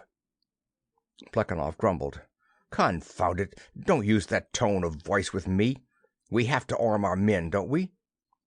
Watson said, "Yes, but our still comparatively few advanced weapons shouldn't go into the hands of anybody but trusted citizens of the state, certainly not to a bunch of mercenaries. The only ones we can really trust, even among the Toulons, are those that were kids when we first took over, the ones we've had time to indoctrinate." "The mistake's made. It's too late now," Plekhanov said. "Hawkins, go back and dust those cavalrymen as they come through the pass." Reef said, "It was a mistake, too, to allow them the secret of the crossbow." Plekhanov roared, "I didn't allow them anything. Once the crossbow was introduced, it was just a matter of time before its method of construction got to the enemy." "Then it shouldn't have been introduced," Reef said, his eyes unflinching from the Earthman's. Plekhanov ignored him. He said, "Hawkins, get going on that dusting. Watson, pull what units we already have in this valley back through the pass we control. We'll avoid battle until more of their army has fallen away." Hawkins said with deceptive mildness, "I just told you those cavalrymen have muskets. To fly low enough to use gas on them, I'd get within easy range. Point 1, this is the only aircraft we've built. Point 2, McBride is probably dead, killed when those cavalrymen mutinied. Point 3, I came on this expedition to help modernize the Texcocans, not to die in battle." Plekhanov snarled at him. "Coward, eh?" He turned churlishly to Watson and Reef. "Start pulling back our units." Barry Watson looked at Chessman. "Joe?" Joe Chessman shook his head slowly. He said to Reef, "Con, start bringing your infantry through the pass. Barry, we'll follow your plan of battle. We'll anchor one flank on the sea and concentrate what cavalry we can trust on the hills on the right. That's the bad spot. That right flank has to hold." Plekhanov's thick lips trembled. He said in fury, "Is this insubordination?"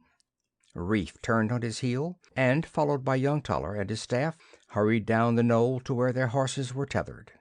Chessman said to Hawkins, "If you've got the fuel, Dick, maybe it'd be a good idea to keep them under observation. Fly high enough, of course, to avoid gunfire." Hawkins darted a look at Plekhanov, turned, and hurried back to his plane. Joe Chessman, his voice sullen, said to Plekhanov, "We can't afford any more mistakes, Leonid. We've had too many already." He said to Watson, "Be sure and let their cavalry units scout us out. Allow them to see that we're entering the valley, too. They'll think they've got us trapped." "They will have!" Plekhanov roared. "I countermand that order, Watson. We're withdrawing." Barry Watson raised his eyebrows at Joe Chessman. "Put him under arrest," Joe growled sourly. "We'll decide what to do about it later." By the third day, Minor's rebel and nomad army had filed through the pass and was forming itself into battle array. Rank upon rank upon rank. The Tulan infantry had taken less than half a day to enter. They had camped and rested during the interval, the only action being on the part of the rival cavalry forces. Now the 30,000 Tulans went into their phalanx and began their march across the valley. Joe Chessman, Hawkins, Roberts, Stevens, and Conreef, and several of his men again occupied the knoll, which commanded a full view of the terrain. With binoculars and wrist radios from the pedagogue, they kept in contact with the battle. Below, Barry Watson walked behind the advancing infantry. There were 6 divisions of 5,000 men each. 24-foot sarissas stretched before their 16-man deep line. Only the first few lines were able to extend their weapons. The rest gave weight and supplied replacements for the advancing line's casualties. Behind them, all the two-line drums beat out the slow, inexorable march. Cogswell, beside Watson with the wrist radio, said excitedly, "Here comes a cavalry charge, Barry. Reef says right behind it the nomad infantry is coming in." Cogswell cleared his throat. "All of them." Watson held up a hand in signal to his officers.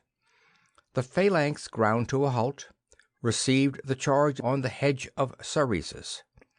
The enemy cavalry wheeled and attempted to retreat to the flanks, but were caught in a bloody confusion by the pressure of their own advancing infantry. Cogswell, his ear to the radio, said, "Their main body of horse is hitting our right flank." He wet his lips. "We're outnumbered there something like 10 to 1. At least 10 to 1. "They've got to hold," Watson said. "Tell Reef and Chessman that flank has to hold." The enemy infantrymen, in their hundreds of thousands, hit the Toulon line in a clash of deafening military thunder. Barry Watson resumed his pacing. He signaled to the drummers, who beat out another march.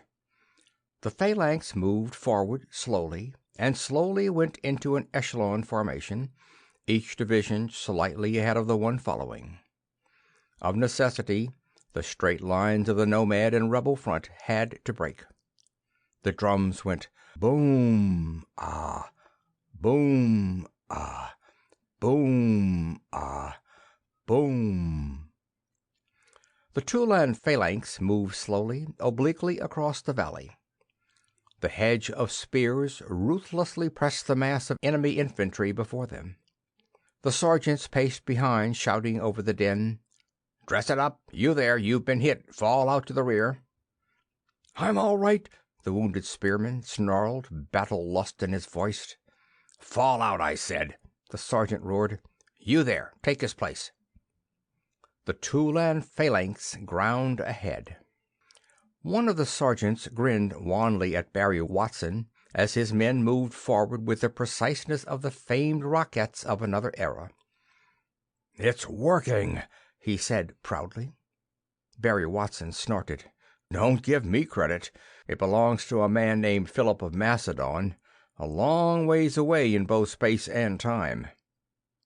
Cogswell called, "Our right flank cavalry is falling back. Joe wants to know if you can send any support." Watson's face went expressionless. "No," he said flatly. "It's got to hold. Tell Joe and the Khan it's got to hold. Suggest they throw in those cavalry units they're not sure of, the ones that threatened mutiny last week." Joe Chessman stood on the knoll, flanked by the Khan's ranking officers and the balance of the Earthmen. Nat Roberts was on the radio. He turned to the others and worriedly repeated the message. Joe Chessman looked out over the valley. The 30,000-man phalanx was pressing back the enemy infantry with the precision of a machine. He looked up the hillside at the point where the enemy cavalry was turning the right flank. Given cavalry behind the Toulon line, and the battle was lost. "Okay, boys," Chessman growled sourly. "We're in the clutch now. Hawkins?" "Yeah," the pilot said. "See what you can do. Use what bombs you have, including the napalm. Fly as low as you can in the way of scaring their horses." He added sourly, "Avoiding scaring ours if you can." "You're the boss," Hawkins said, and scurried off toward his scout plane. Joe Chessman growled to the others. "When I was taking my degree in primitive society and primitive military tactics, I didn't exactly have this in mind. Come on." It was the right thing to say. The other Earthmen laughed and took up their equipment. Submachine guns, riot guns, a flamethrower, grenades, and followed him up the hill toward the fray. Chessman said over his shoulder to Reef, "Con, you're in the saddle. You can keep in touch with both Watson and us on the radio." Reef hesitated only a moment. There is no need for further direction of the battle from this point. A warrior is of more value now than a Con. Come, my son. He caught up a double-barreled musket and followed the Earthman. The 10-years-old Toller scurried after with a revolver. Nat Roberts said, "If we can hold their cavalry for only another half-hour, Watson's phalanx will have their military pressed up against the pass they entered by. It took them 3 days to get through it, and they're not going to be able to get out in hours." "That's the idea," Joe Chessman said dourly. "Let's go." End of Part 6.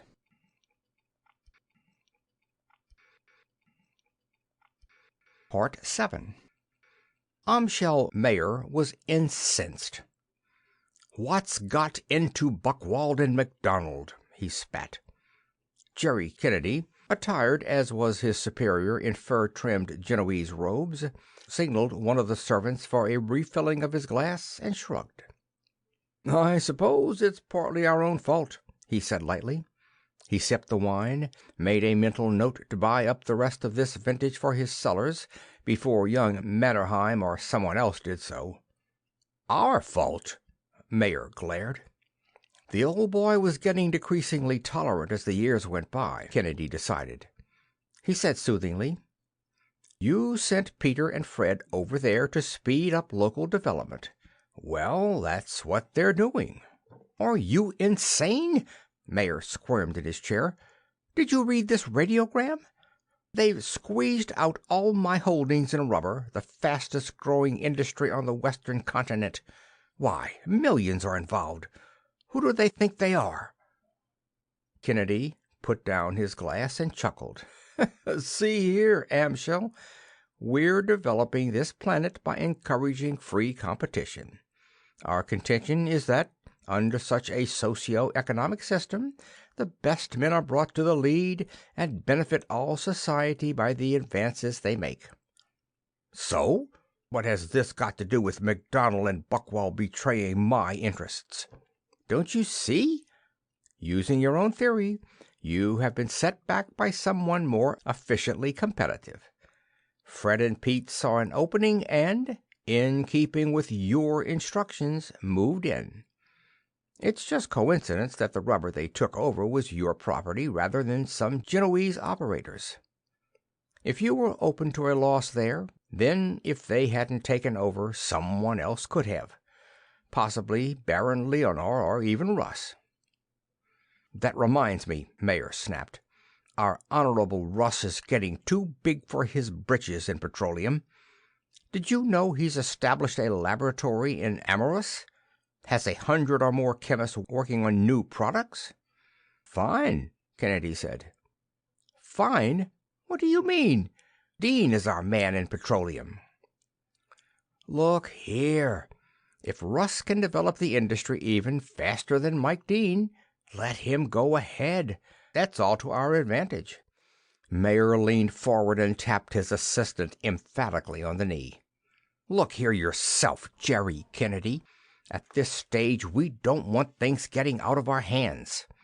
A culture is in the hands of those who control the wealth, the means of production, distribution, communication. Theirs is the real power. I've made a point of spacing our men about the whole planet. Each specializes, though not exclusively. Gunther is our mining man. Dean heads petroleum, MacDonald shipping, Buchwald textiles, Rykov steel, and so forth. As fast as this planet can assimilate, we push new inventions, new techniques, often whole new sciences into use. Meanwhile, you and I sit back and dominate it all through that strongest of power mediums, finance." Jerry Kennedy nodded. "I wouldn't worry about old man Russ taking over Dean's domination of oil, though. Mike's got the support of all the pedagogues' resources behind him. Besides, We've got to let these Genoese get into the act. The more the economy expands, the more capable men we need. As it is, I think we're already spread a little too thin." Amschel Mayer had dropped the subject. He was reading the radiogram again and scowling his anger. "Well, this Cooks, MacDonald, and Buchwald. I'll break them." His assistant raised his eyebrows. "How do you mean?" "I'm not going to put up with my subordinates going against my interests." "In this case, what can you do about it? Business is business." "You hold quite a bit of their paper, don't you?" "You know that. Most of our team's finances funnel through my hands." "Well, close them out. They've become too obsessed with their wealth. They've forgotten why the pedagogue was sent here. I'll break them, Jerry. They'll come crawling. Perhaps I'll send them back to the pedagogue. Make them stay aboard as crew." Kennedy shrugged. "Well, Peter MacDonald's going to hate that. He's developed into quite a high liver. Gourmet food, women, one of the swankiest estates on the eastern continent." "Ha!" Mayer snorted. "Let him go back to ship's rations and crew quarters." A servant entered the lushly furnished room and announced, "Honorable Gunther calling on the Honorables Mayer and Kennedy." Martin Gunther hurried into the room, for once his calm ruffled. "On the western continent," he blurted. "Dean and Rossetti. The temple got them. They've been burned as witches." Amschel Mayer shot to his feet. "That's the end," he swore shrilly. "Only in the west have the barons held out. I thought we'd slowly wear them down, take over their powers bit by bit. But this does it. This means we fight." He spun to Kennedy. "Jerry, make a trip out to the pedagogue. You know the extent of Genoa's industrial progress. Seek out the most advanced weapons this technology could produce." Kennedy came to his own feet, shocked by Gunther's news. "But, Amschel, do you think it's wise to precipitate an intercontinental war? Remember, we've been helping to industrialize the West, too. It's almost as advanced as our own continent.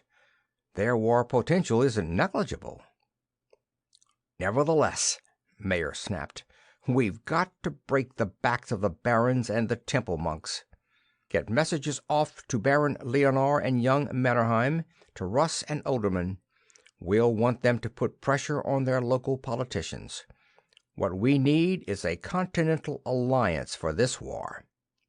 Gunther said, "Should I get in touch with Rykov? He's still over there." Mayer hesitated. "No," he said. "We'll keep Nick informed, but he ought to remain where he is. We'll still want our men in the basic positions of power after we've won." "He might get hurt," Gunther scowled. "They might get him, too, and we've only got 6 team members left now." "Nonsense. Nick Rykov can take care of himself." Jerry Kennedy was upset. "Are you sure about this war, Chief? Isn't a conflict of this size apt to hold up our overall plans?" "Of course not," Mayer scoffed. "Man makes his greatest progress under pressure. A major war will unite the nations of both the western continent and this one as nothing else could. Both will push their development to the utmost." He added thoughtfully, "Which reminds me, it might be a good idea for us to begin accumulating interest in such industries as will be affected by a war economy." Jerry Kennedy chuckled at him. "Merchant of Death." "What?" "Nothing," Kennedy said. "Something I read about in a history book." End of Part 7.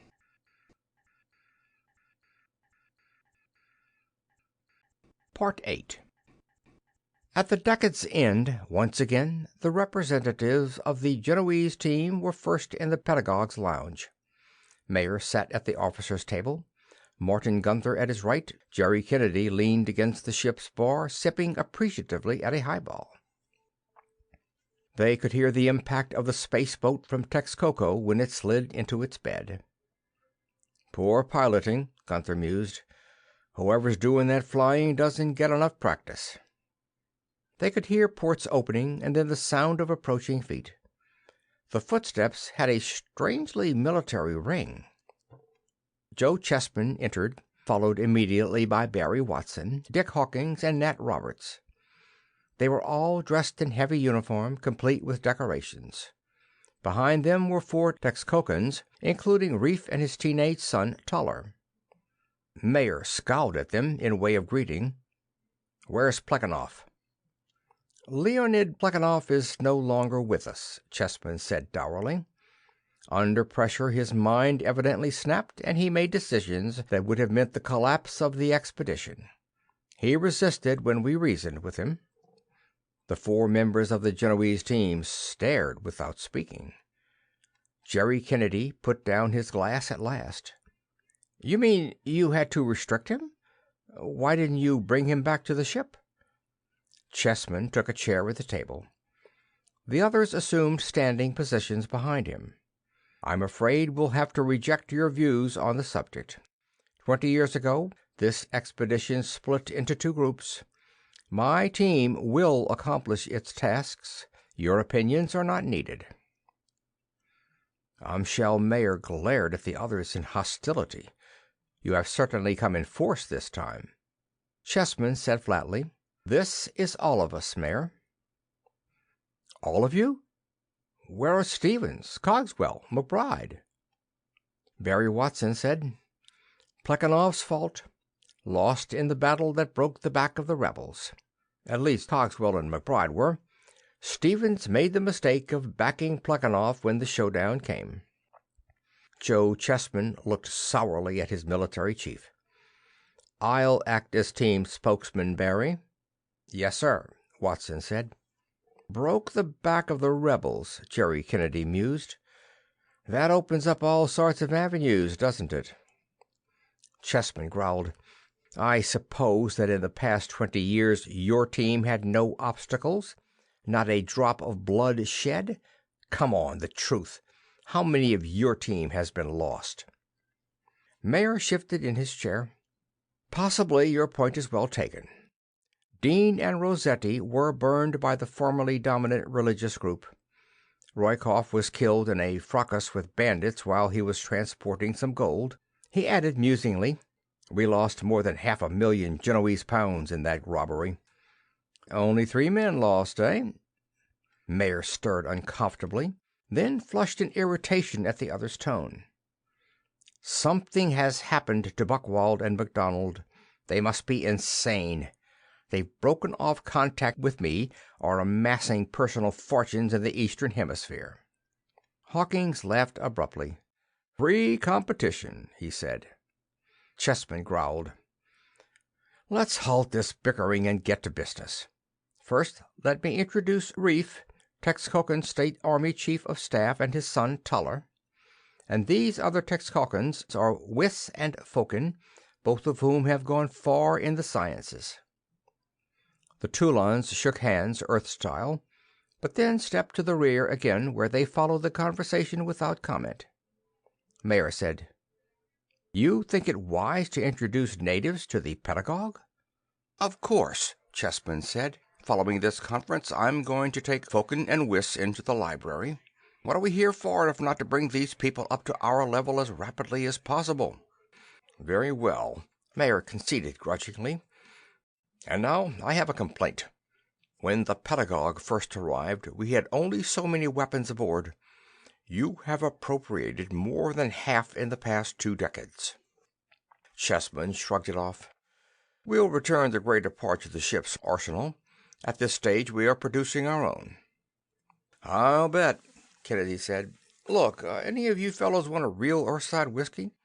When we were crewing this expedition, why didn't we bring someone with a knowledge of distilling, brewing, and such?" Mayer snapped at him. "Jerry, you drink too much." "The hell I do," the other said cheerfully. "Not near enough." Barry Watson said easily, "A drink wouldn't hurt. Why are we so stiff? This is the first get-together for 10 years. Jerry, you're putting on weight." Kennedy looked down at his admirably rounded stomach. "Don't get enough exercise," he said, then reversed the attack. "You look older. Are you taking your rejuvenation treatments?" Barry Watson grimaced. "Sure, but I'm working under pressure. It's been one long campaign." Kennedy passed around the drinks. Dick Hawkins laughed. "It's been one long campaign, all right. Barry has a house as big as a castle and 6 or 8 women in his harem." Watson flushed, but obviously without displeasure. Martin Gunther, of the Genoese team, cocked his head. "Harem?" Joe Chessman said impatiently, "Man adapts to circumstances, Gunther. The wars have lost us a lot of men. Women are consequently in a surplus. If the population curve is to continue upward, it's necessary that a man serve more than one woman. Polygamy is the obvious answer." Gunther cleared his throat smoothly. "So a man in Barry's position will have as many as 8 wives, eh? You must have lost a good many men."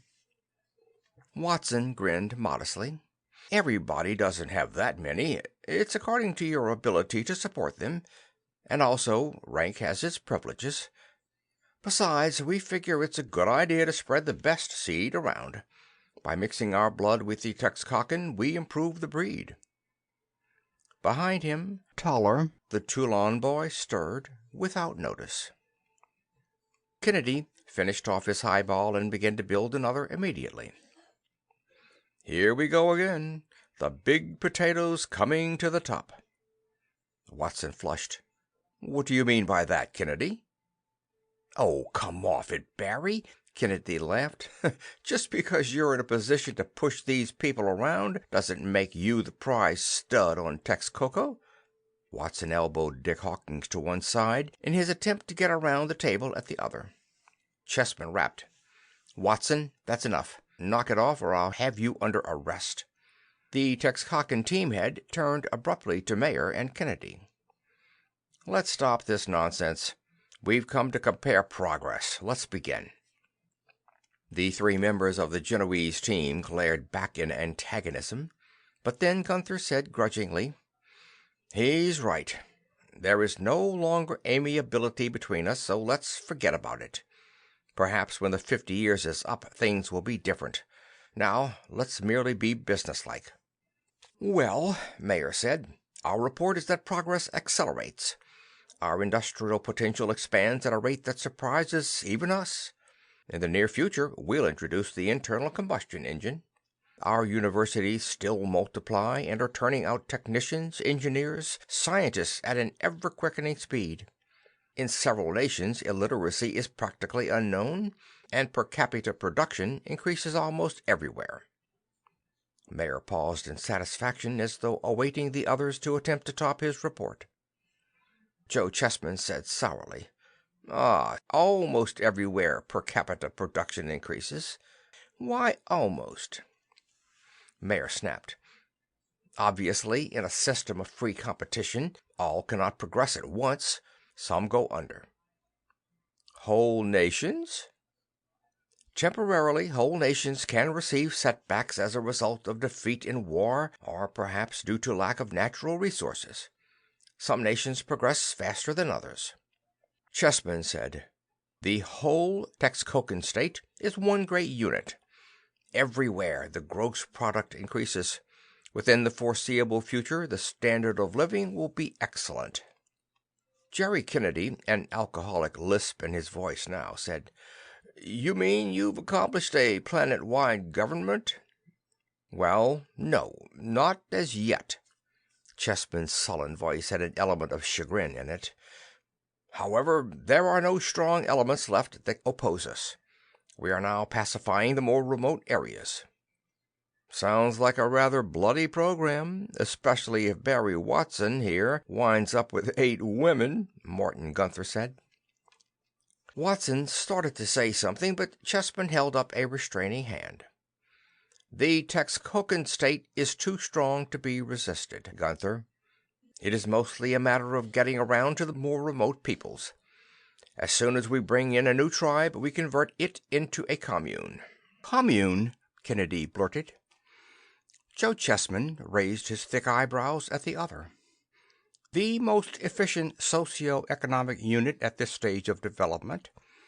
Tribal society is perfectly adapted to fit into such a plan. The principal difference between a tribe and a commune is that under the commune you have the advantage of a state above in a position to give you the benefit of mass industries, schools, medical assistance, in return, of course, for a certain amount of taxes, military levies, and so forth. Martin Gunther said softly, I recall reading of the commune system as a student, but I fail to remember the supposed advantages. Chessman growled, They're obvious. You have a unit of tens of thousands of persons instead of living in individual houses, each with a man working while the woman cooks and takes care of the home. All live in community homes and take their meals in mess halls. The children are cared for by trained nurses. During the season, all physically capable adults go out en masse to work the fields.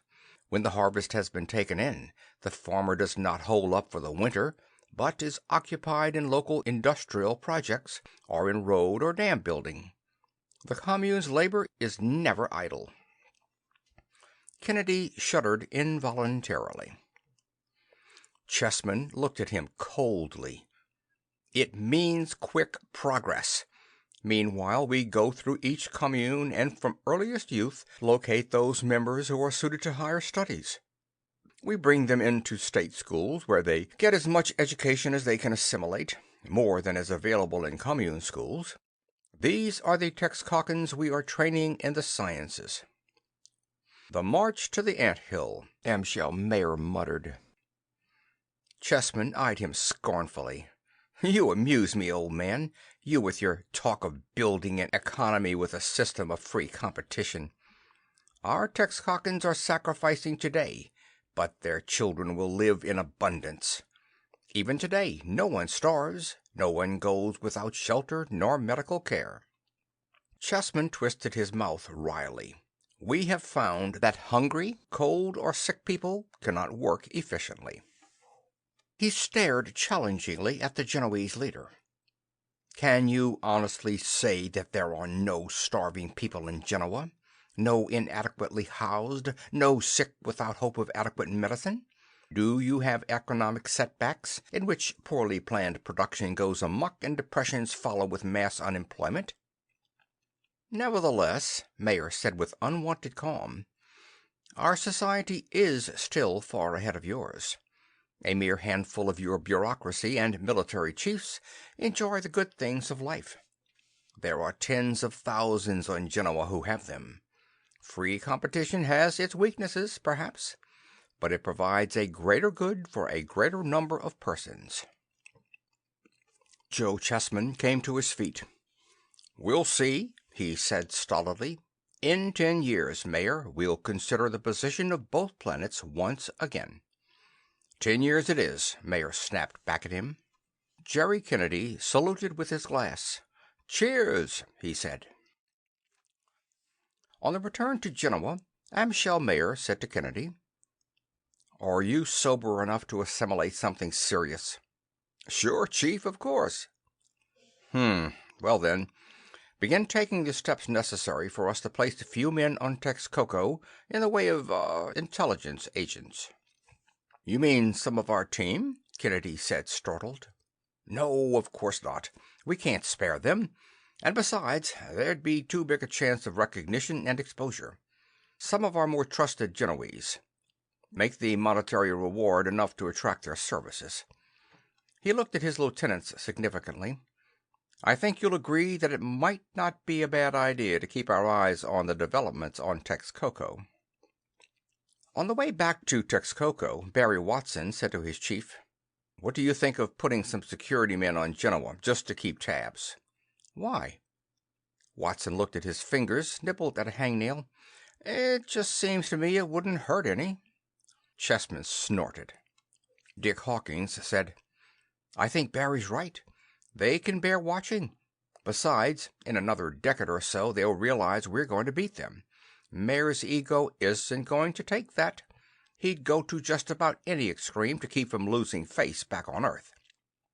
Nat Roberts said worriedly, "I think they're right, Joe.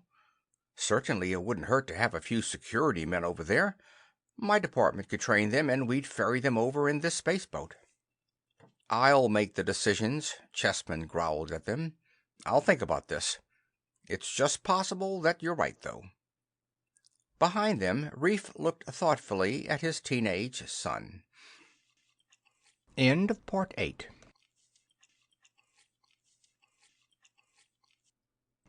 Part 9. Down the long palace corridor strode Barry Watson, Dick Hawkins, Nat Roberts, the aging Reef, and his son Toller, now in the prime of manhood. Their faces were equally wan from long hours without sleep. Half a dozen Tulan infantrymen brought up their rear. As they passed security police guards, to left and right eyes took in their weapons, openly carried. But such eyes shifted, and the guards remained at their posts. Only one sergeant opened his mouth in protest. "Sir," he said to Watson hesitantly, "you are entering Number One's presence armed." "Shut up," Nat Roberts rapped at him. Reef said, "That will be all, Sergeant."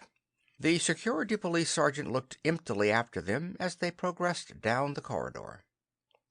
Together, Watson and Reef motioned aside the two Tulan soldiers who stood before the door of their destination and pushed inward without knocking.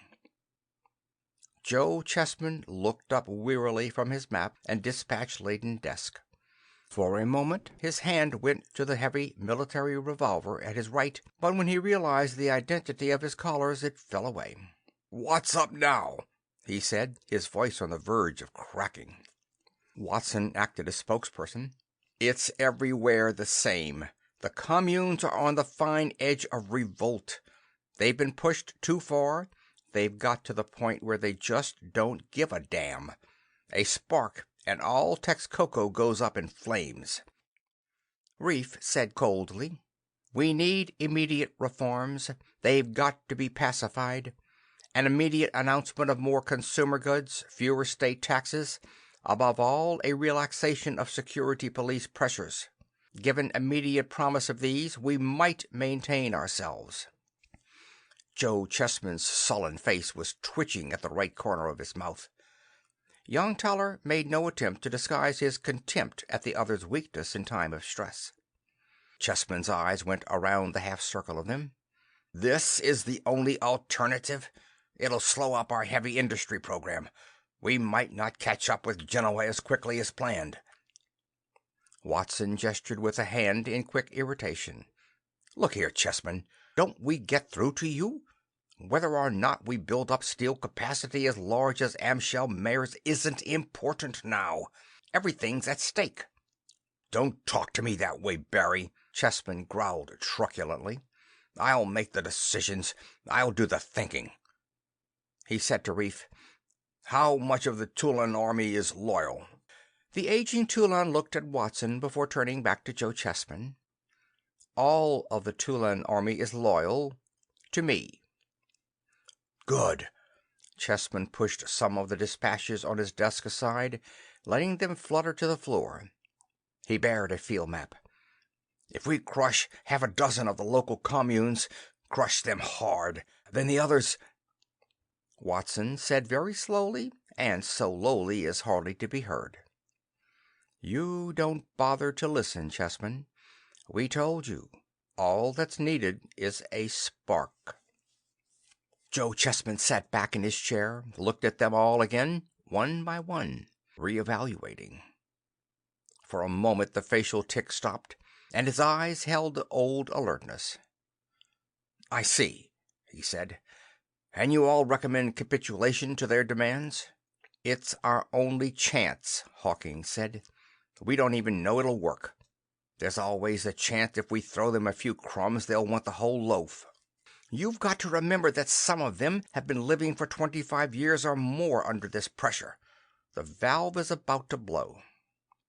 "I see," Chessman grunted. "And what else? I can see in your faces there's something else." The three Earthmen didn't answer. Their eyes shifted. He looked to young Toller and then to Reef. What else? We need a scapegoat, Reef said without expression. Joe Chessman thought about that. He looked to Barry Watson again. Watson said, "The whole Texcocan state is about to topple.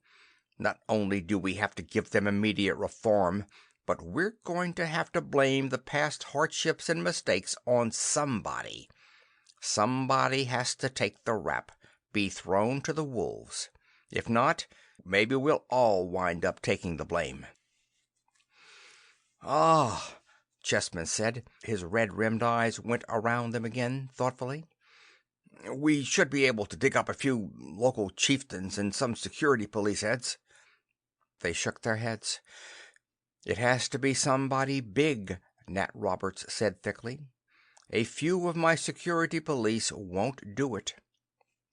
Joe Chessman's eyes went to Reef. "The Khan is the highest-ranking Texcocan of all," he said finally. "The Khan and some security police heads would satisfy them."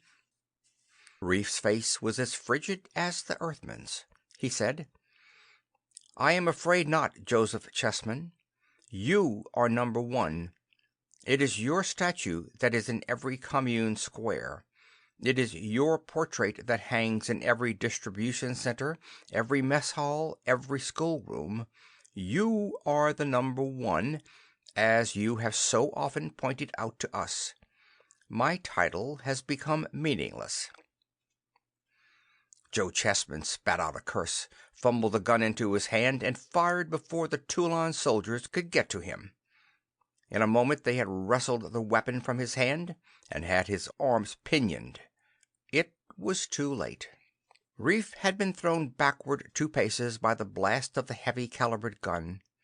Now he held a palm over his belly and staggered to a chair. He collapsed into it, looked at his son, let a wash of amusement pass over his face, and said, "Khan," meaninglessly, and died.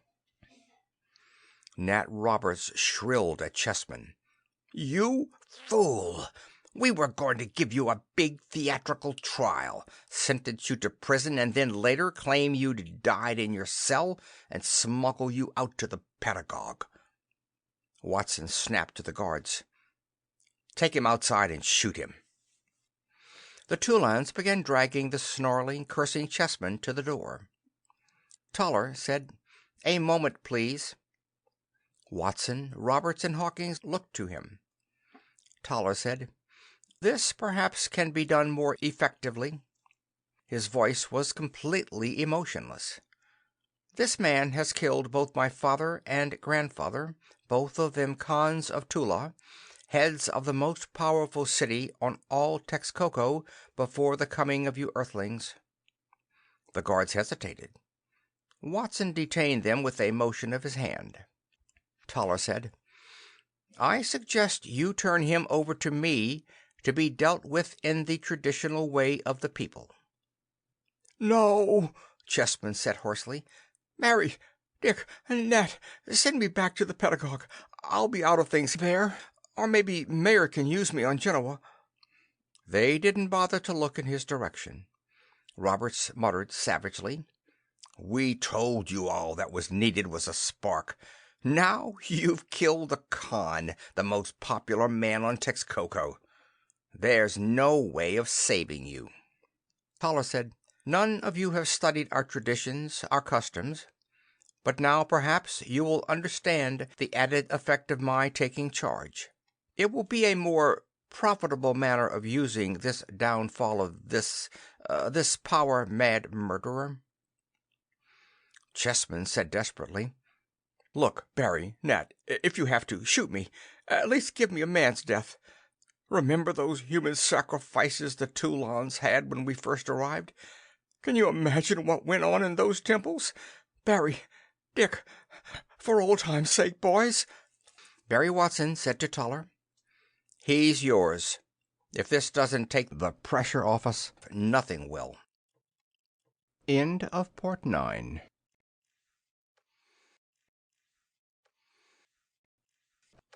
Part 10. At the end of the third decade, the Texcocan delegation was already seated in the pedagogue's lounge when Jerome Kennedy, Martin Gunther, Peter MacDonald, Frederick Buckwald, and 3 Genoese, Baron Leonard and the Honorables Russ and Modron, appeared. The Texcocan group consisted of Barry Watson, Dick Hawkins, and Nat Roberts to one side of him, Generalissimo Toller and 6 highly bemedaled Texcocans on the other. Before taking a seat, Barry Watson barked, "Where's Amschel Mayer? I've got some important points to cover with him."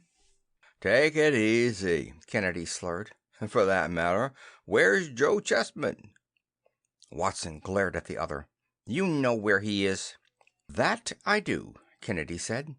"He's purged, to use a term of yesteryear. At the rate you laddie-bucks are going, there won't be anything left of you by the time our half-century is up." He snapped his fingers, and a Genoese servant, who'd been inconspicuously in the background, hurried to his side. "Let's have some refreshments here. What'll everybody have?" "You act as though you've had enough already," Watson bit out. Kennedy ignored him, insisted on everybody being served before he allowed the conversation to turn serious. Then he said, slyly, "I see we've been successful in apprehending all your agents, or you'd know more of our affairs." "Not all our agents," Watson barked. "Only those on your southern continent. What happened to Amschel Mayer?" Peter MacDonald, who, with Buckwald, was for the first time attending one of the decade-end conferences, had been hardly recognized in his new girth by the Texcocan team, but his added weight had evidently done nothing to his keenness of mind. He said smoothly, "Our good Amschel is under arrest. Imprisoned, in fact." He shook his head, his double chin wobbling. "A tragedy." "Imprisoned? By whom?" Toller scowled. "I don't like this. After all, he was your expedition's head man." Barry Watson rapped. "Don't leave us there, MacDonald. What happened to him?" MacDonald explained. The financial and industrial empire he had built was overextended. A small crisis and it collapsed. Thousands of investors suffered. In brief, he was arrested and found guilty. Watson was unbelieving. "There is nothing you could do? The whole team? Couldn't you bribe him out? Rescue him by force and get him back to the ship? With all the wealth you characters control?" Jerry Kennedy laughed shortly. "We were busy bailing ourselves out of our own situations, Watson. You don't know what international finance can be. Besides, he dug his grave, that is, he made his bed." Kennedy signaled the servant for another drink and said, "Let's cut out this dismal talk. How about our progress reports?" "Progress reports," Barry Watson said. "That's a laugh. You have agents on Texcoco, we have them on Genoa. What's the use of having these conferences at all?"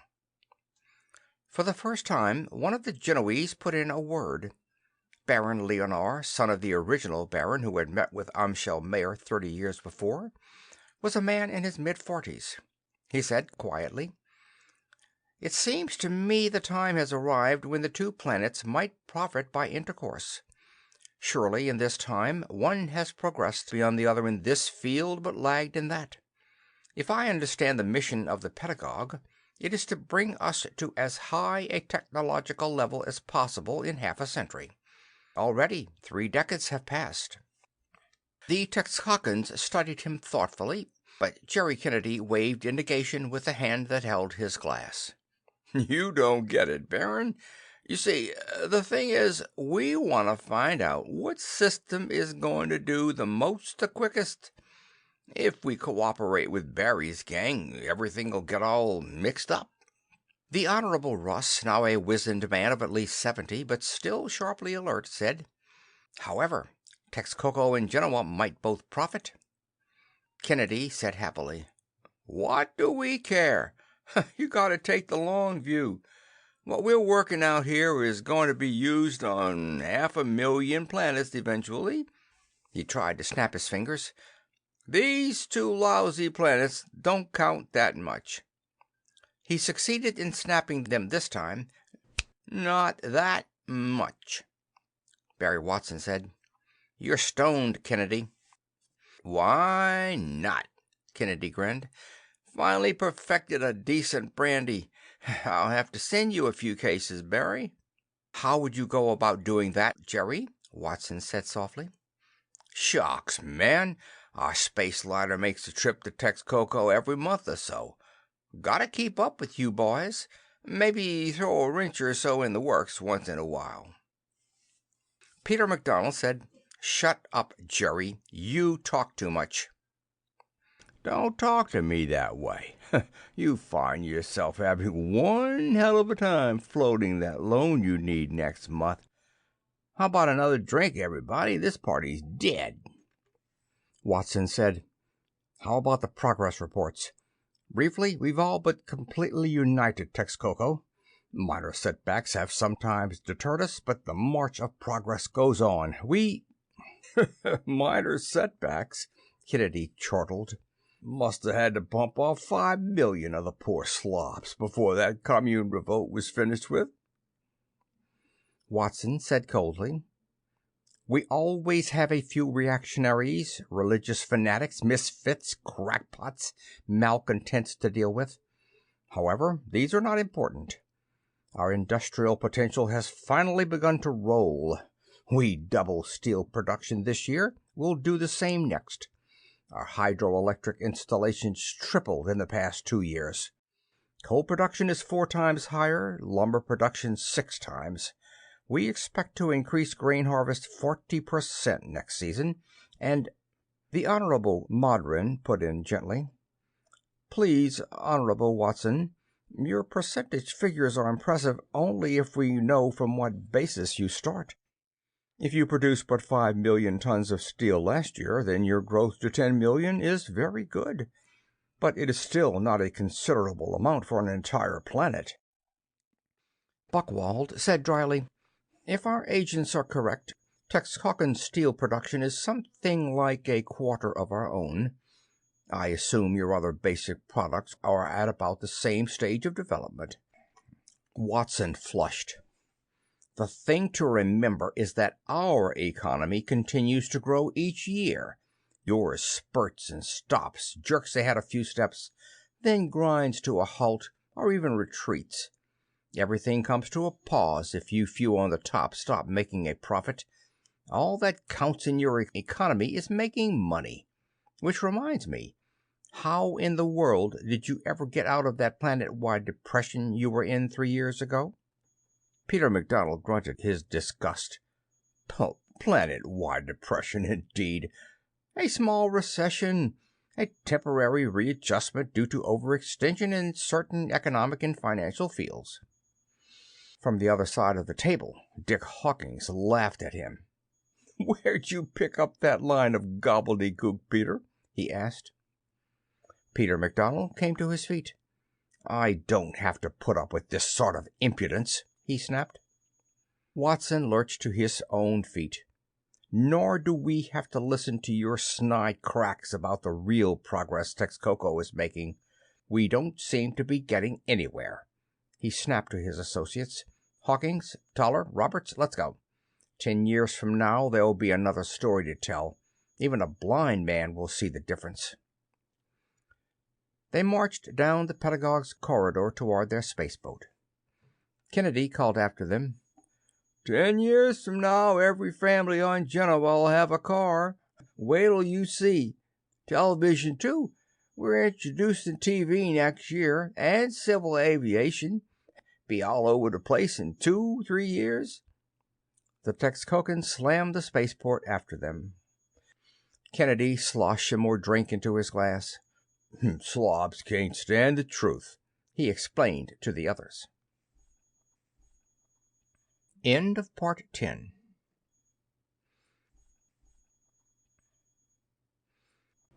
Part 11.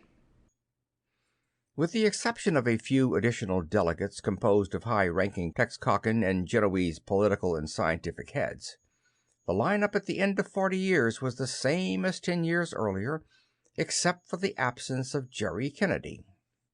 Extra tables had been set up and chairs to accommodate the added numbers. To one side were the Genoese, Martin Gunther, Frederick Buckwald, Peter MacDonald, with such repeat delegates as Baron Leonard and the Honorables Modron and Russ, and half a dozen newcomers. On the other side were Barry Watson, Dick Hawkins, and Nat Roberts, Toller and such Texcockans as the scientists Wyss and Fokin, army heads, security police officials, and other notables. Notepads had been placed before each of them, and both Watson and Gunther were equipped with gavels. While chairs were still being shuffled, Barry Watson said over the table to Gunther, "Jerry?" Martin Gunther shrugged. "Jerry's indisposed. As a matter of fact, he's at one of the mountain sanitariums taking a cure. He'll be all right." "Good," Dick Hawkins said. "We've lost too many." Watson pounded with his gavel. "Let's come to order. Gunther, do you have anything to say in the way of preliminaries?" "Not especially. I believe we all know where we stand, including the newcomers from Genoa and Texcoco. In brief, this is the fourth meeting of the Earth teams that were sent to these two planets to bring backwards colonists to an industrialized culture. It would seem that we are both succeeding, possibly at different rates. 40 years have passed. 10 remain to us." For a moment there was silence. Finally Robert said, "Possibly you have already discovered this through your agents, but we have released the information on prolonging of life." Peter MacDonald said wryly, "We, too, were pressured into such a step." Baron Leonard said, "And why not?" Toller, across the table from him, nodded. Martin Gunther tapped twice on the table with his gavel. "The basic reason for our meeting is to report progress and to reconsider the possibilities of new elements having entered into the situation which might cause us to re-examine our policies. I think we already have a fairly good idea of each other's development." His voice went wry. "At least our agents do a fairly good job of reporting yours." "And ours yours," Watson rapped. "However," MacDonald said, "now that we are drawing near the end of our half-century, I think it becomes obvious that Amschel Mayer's original contention, that a freely competitive economy grows faster than one restricted by totalitarian bounds, has been proven." Barry Watson snorted amusement. "Do you?" he said. "To the contrary, MacDonald. The proof is otherwise. On Genoa, you still have comparative confusion. True enough, several of your nations, particularly those on your southern continent, are greatly advanced and with a high living and cultural standard, when times are good. But at the same time, you have other whole peoples who are little, if any, better off than when you arrived. On the western continent, you even have a few feudalistic regimes that are probably worse off, mostly as a result of the wars you've crippled them with." Nat Roberts said, his voice musing, "But even that isn't the important thing. The coordinator sent us here to find a method of bringing backward cultures to industrialization. Have you got a blueprint to show him when you return? Can you trace the history of Genoa for this past half-century and say this war was necessary for progress, but that should have been avoided? Or is this whole free competition program of yours actually nothing but chaos which sometimes works out wonderfully for some nations, but actually destroys others? You have scorned our methods, our collectivized society. But when we return, we'll have a blueprint of how we arrived where we are." Gunther banged the table with his gavel. "Just a moment. Is there any reason why we have to listen to these accusations when—" Watson held up a hand curtly. "Let us finish. If you have something to say, we'll gladly listen when we're through." Gunther was flushed, but he snapped, "Go ahead, then. But don't think any of we Genoese are being taken in." Watson said, "True enough, it took us time to unite our people." "Time and blood," Peter MacDonald muttered. "But once underway, the Texcocan state has moved on in a progression unknown in any of the Genoese nations. To industrialize a society, you must reach a certain taking-off point, a point where you have sufficient industry, particularly steel, sufficient power, sufficient scientists, technicians, and skilled workers. Once that point has been reached, you can move in almost a geometric progression. You build a steel mill, and with the steel produced, you build 2 more mills the following year, which in turn gives you the material for 4 the next year. Buckwall grunted his disbelief. Watson looked up and down the line of Genoese, the Earthmen as well as the natives. On Texcoco, we have now reached that point. We have a trained, eager population of over 1 billion persons. Our universities are turning out highly trained effectives at the rate of more than 20 million a year.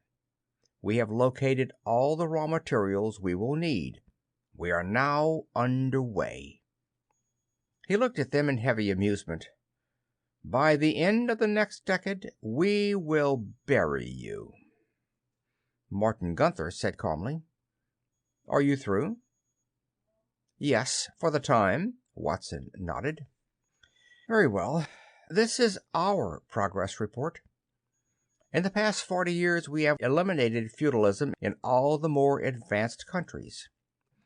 Even in the remote areas, the pressures of our changing world are bringing them about. The populace of these countries will no longer stand to one side while the standard of living on the rest of Genoa grows so rapidly. On most of our planet, already, the average family not only enjoys freedom, but a way of life far in advance of that of Texcoco. Already, modern housing and household appliances are everywhere. Already, both land cars and aircraft are available to the majority. The nations have formed an intercontinental league of governments so that it is unlikely that war will ever touch us again. And this is merely a beginning. In 10 years, continuing our freely competitive way of developing, all will be living on a scale that only the wealthy can afford today."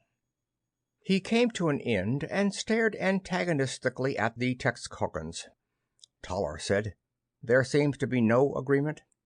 Across the table from him, the ancient Honorable Russ said, "It is difficult to measure. We seem to count refrigerators and privately owned automobiles. You seem to ignore personal standards and concentrate on steel tonnage." The Texcocan scientist Wyss said easily, "Given the steel mills, and eventually automobiles and refrigerators will run off our assembly lines like water, and will be available for everyone, not just those who can afford to buy them." Eventually," Peter MacDonald laughed nastily. The atmosphere was suddenly hostile. Hostile beyond anything that had gone before in earlier conferences. And then Martin Gunther said, without inflection, "I note that you have removed from the Pedagogue's library the information dealing with nuclear fission." "For the purpose of study," Dick Hawkins said smoothly. "Of course," Gunther said. "Did you plan to return it in the immediate future?" "I'm afraid our studies will take some time," Watson said flatly. "I was afraid so," Gunther said. "Happily, I took the precaution of making microfilms of the material involved more than a year ago." Barry Watson pushed his chair back. "We seem to have accomplished what was possible by this conference," he said, "if anything." He looked to right and left at his cohorts. "Let's go." They came stiffly erect. Watson turned on his heel and started for the door. As they left, Nat Roberts turned for a moment and said to Gunther, "One thing, Martin. During this next 10 years, you might consider whether or not half a century has been enough to accomplish our task. Should we consider staying on? I would think the Coordinator would accept any recommendation along this line that we might make." The Genoese contingent looked after him long after he was gone. Finally, Martin Gunther said, "Baron Leonard, I think it might be a good idea if you began putting some of your men to work on making steel alloys suitable for spacecraft. The way things are developing, perhaps we'll be needing them." Buckwall and MacDonald looked at him unblinkingly. End of Part 11. Part 12. It was 50 years to a day since the Pedagogue had first gone into orbit about Rigel. 5 decades had passed, half a century. Of the original crew of the Pedagogue, 6 now gathered in the lounge of the spaceship. All of them had changed physically, some of them softer to the point of flabbiness, some harder both of body and soul. Barry Watson, Nat Roberts, Dick Hawkins of the Texcoco team, Martin Gunther, Peter McDonald, Frederick Buchwald of the Genoese. The gathering wasn't so large as the one before. Only Toller and the scientist Wyss attended from Texcoco, only Baron Leonard and the son of Honorable Russ from Genoa. From the beginning they stared with hostility across the conference table. Even the pretense of amiability was gone. Watson rapped, finally, "I am not going to dwell upon the measures you have been taking that can only be construed as military ones aimed eventually at the Texcocan state." Martin Gunther laughed nastily. "Is your implication that your own people have not taken the same measures, in fact inaugurated them?" Watson said, "As I say, I have no intention of even discussing this. Surely we can arrive at no agreement. There is one point, however, that we should consider on this occasion." The corpulent Peter MacDonald wheezed. "Well, out with it." Nat Roberts said, "I mentioned the matter to you at the last meeting." "Ah, yes," Gunther nodded. "Just as you left. We have considered it." The Texcocans waited for him to go on. "If I understand you," Gunther said, "you think we should reconsider returning to Terra City at this time." "It should be discussed," Watson nodded. "Whatever the temporary difficulties between us, the original project of the Pedagogue is still our duty." The 3 of the Genoese team nodded their agreement. "And the problem becomes, have we accomplished completely what we set out to do? And further, is it necessary, or at least preferable, for us to stay on and continue administration of the progress of the Rigel planets?" They thought about it. Buchwald said hesitantly, "It has been my own belief that Genoa is not quite ready for us to let loose the reins. If we left now, I am not sure." Roberts said, "Same applies to Texcoco. The state has made fabulous strides, but I am not sure what would happen if we leaders were to leave. There might be complete collapse." Watson said, "We seem to be in basic agreement. Is a suggestion in order that we extend for another 25 years at least this expedition's work?" Dick Hawkins said, "The Office of Galactic Colonization," MacDonald said smoothly, "will undoubtedly send out a ship to investigate. We shall simply inform them that things are not as yet propitious to our leaving, that another 25 years is in order. Since we are on the scene, undoubtedly our recommendation will be heeded." Watson looked from one Earthman to the next. "We are in agreement?" Each in turn nodded. Peter MacDonald said, "And do you all realize that here we have a unique situation that might be exploited for the benefit of the whole race?" They looked to him questioningly. "The dynamic we find in Genoa, and Texcoco too for that matter, though we disagree on so many fundamentals, is beyond that in the solar system. These are new planets, new ambitions are alive. We have at our fingertips man's highest developments evolved on Earth. But with this new dynamic, this freshness, might we not in time push even beyond old Earth?" "You mean," Nat Roberts said. MacDonald nodded. "What particular of value is gained by our uniting Genoa and Texcoco with the so-called Galactic Commonwealth? Why not press ahead on our own? With the vigor of these new races, we might well leave Earth far behind." Watson mused. Carrying your suggestion to the ultimate, who is to say that one day Rigel might not become the new center of the human race, rather than Sol? A point well taken, Gunther agreed. No, Toller said softly. The six Earthmen turned hostile eyes to him. This particular matter does not concern you, Generalissimo, Watson rapped at him. Toller smiled his amusement at that and came to his feet. No, he said. I am afraid that, hard though it might be for you to give up the powers you have held so long, you Earthlings are going to have to return to Terra City from whence you came. Baron Leonar said in gentle agreement, obviously. What is this? Watson rapped. I'm not at all amused. The Honorable Russ stood also. There is no use prolonging this. I have heard you Earthlings say, more than once, that man adapts to preserve himself. Very well. We of Genoa and Texcoco are adapting to the present situation. We are of the belief that if you are allowed to remain in power, we of the Rigel planets will be destroyed, probably in an atomic holocaust. In self-protection, we have found it necessary to unite, we Genoese and Texcocans. We bear you no ill will, far to the contrary. However, it is necessary that you all return to Earth.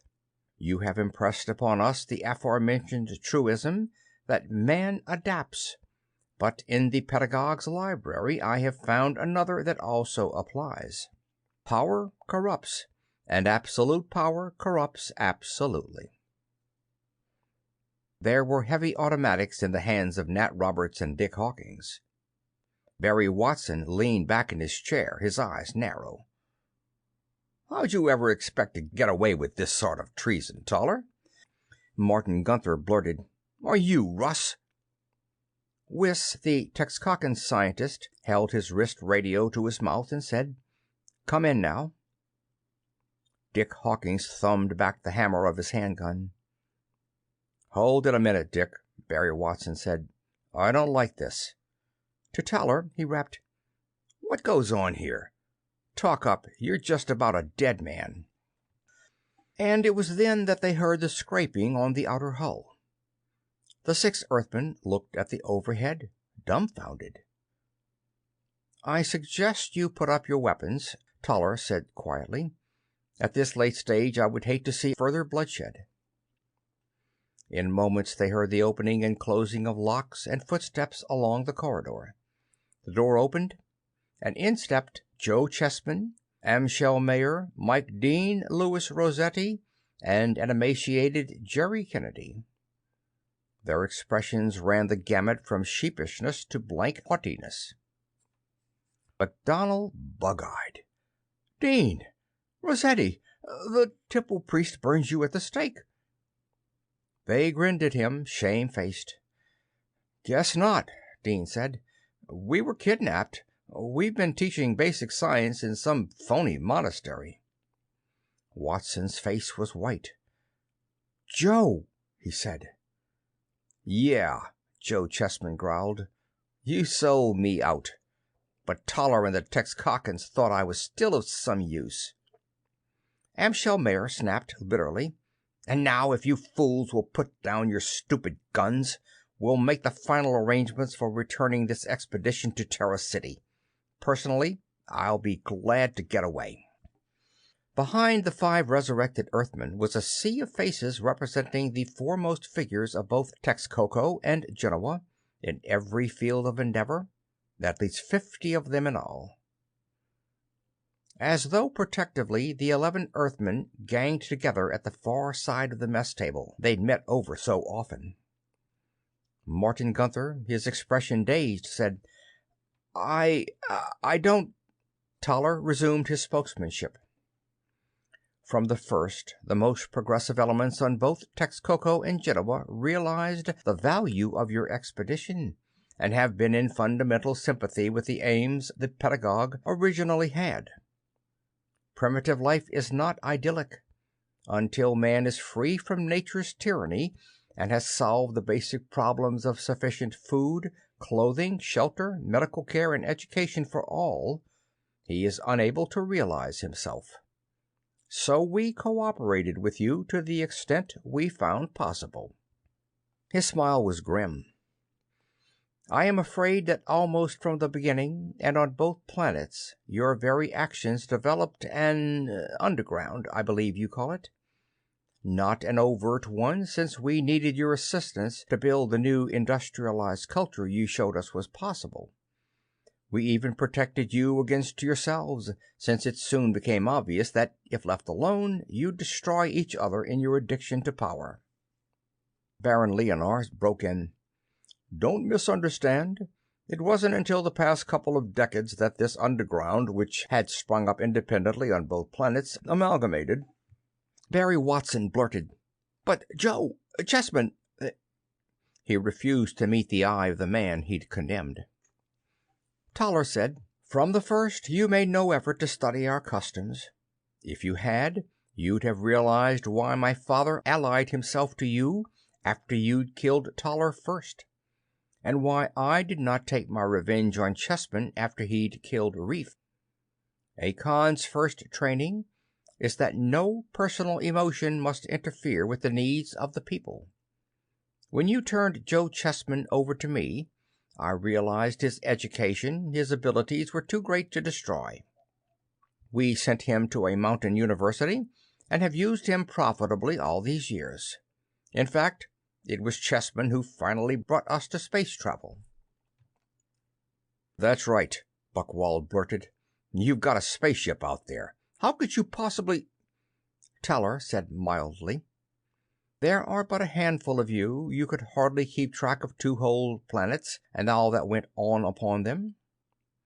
Amschel Mayer said bitingly, "All this can be gone over on our return to Terra City. We'll have a full year to explain to ourselves and each other why we became such complete idiots. I was originally head of this expedition before my supposed friends railroaded me to prison. Does anyone object if I take over again?" "No," Joe Chessman growled. The others shook their heads. Toller said, "There is but one other thing. In spite of how you may feel at this moment of embarrassment, basically you have succeeded in your task. That is, you have brought Texcoco and Genoa to an industrialized culture. We hold various reservations about how you accomplish this. However, when you return to your coordinator of galactic colonization, please inform him that we are anxious to receive his ambassadors. The term is ambassadors, and we will expect to meet on a basis of equality. Surely, in all Earth's millennia of social evolution, man has worked out something better than either of your teams have built here. We should like to be instructed." Dick Hawkins said stiffly, "We can instruct you on Earth's present socio-economic system." "I'm afraid we no longer trust you, Richard Hawkins. Send others, uncorrupted by power, privilege, or great wealth." When they had gone, and the sound of their departing spaceship had faded, Amschel Mayer snapped, "We might as well get under way. And cheer up, confound it. We have lots of time to contrive a reasonable report for the coordinator." Jerry Kennedy managed a thin grin, almost reminiscent of the younger Kennedy of the first years on Genoa. "Say," he said, "I wonder if we'll be granted a good long vacation before being sent on another assignment." End of Part 12. End of Adaptation by Mack Reynolds. This book recorded by Phil Chenevert, May 2021, in Baton Rouge, Louisiana.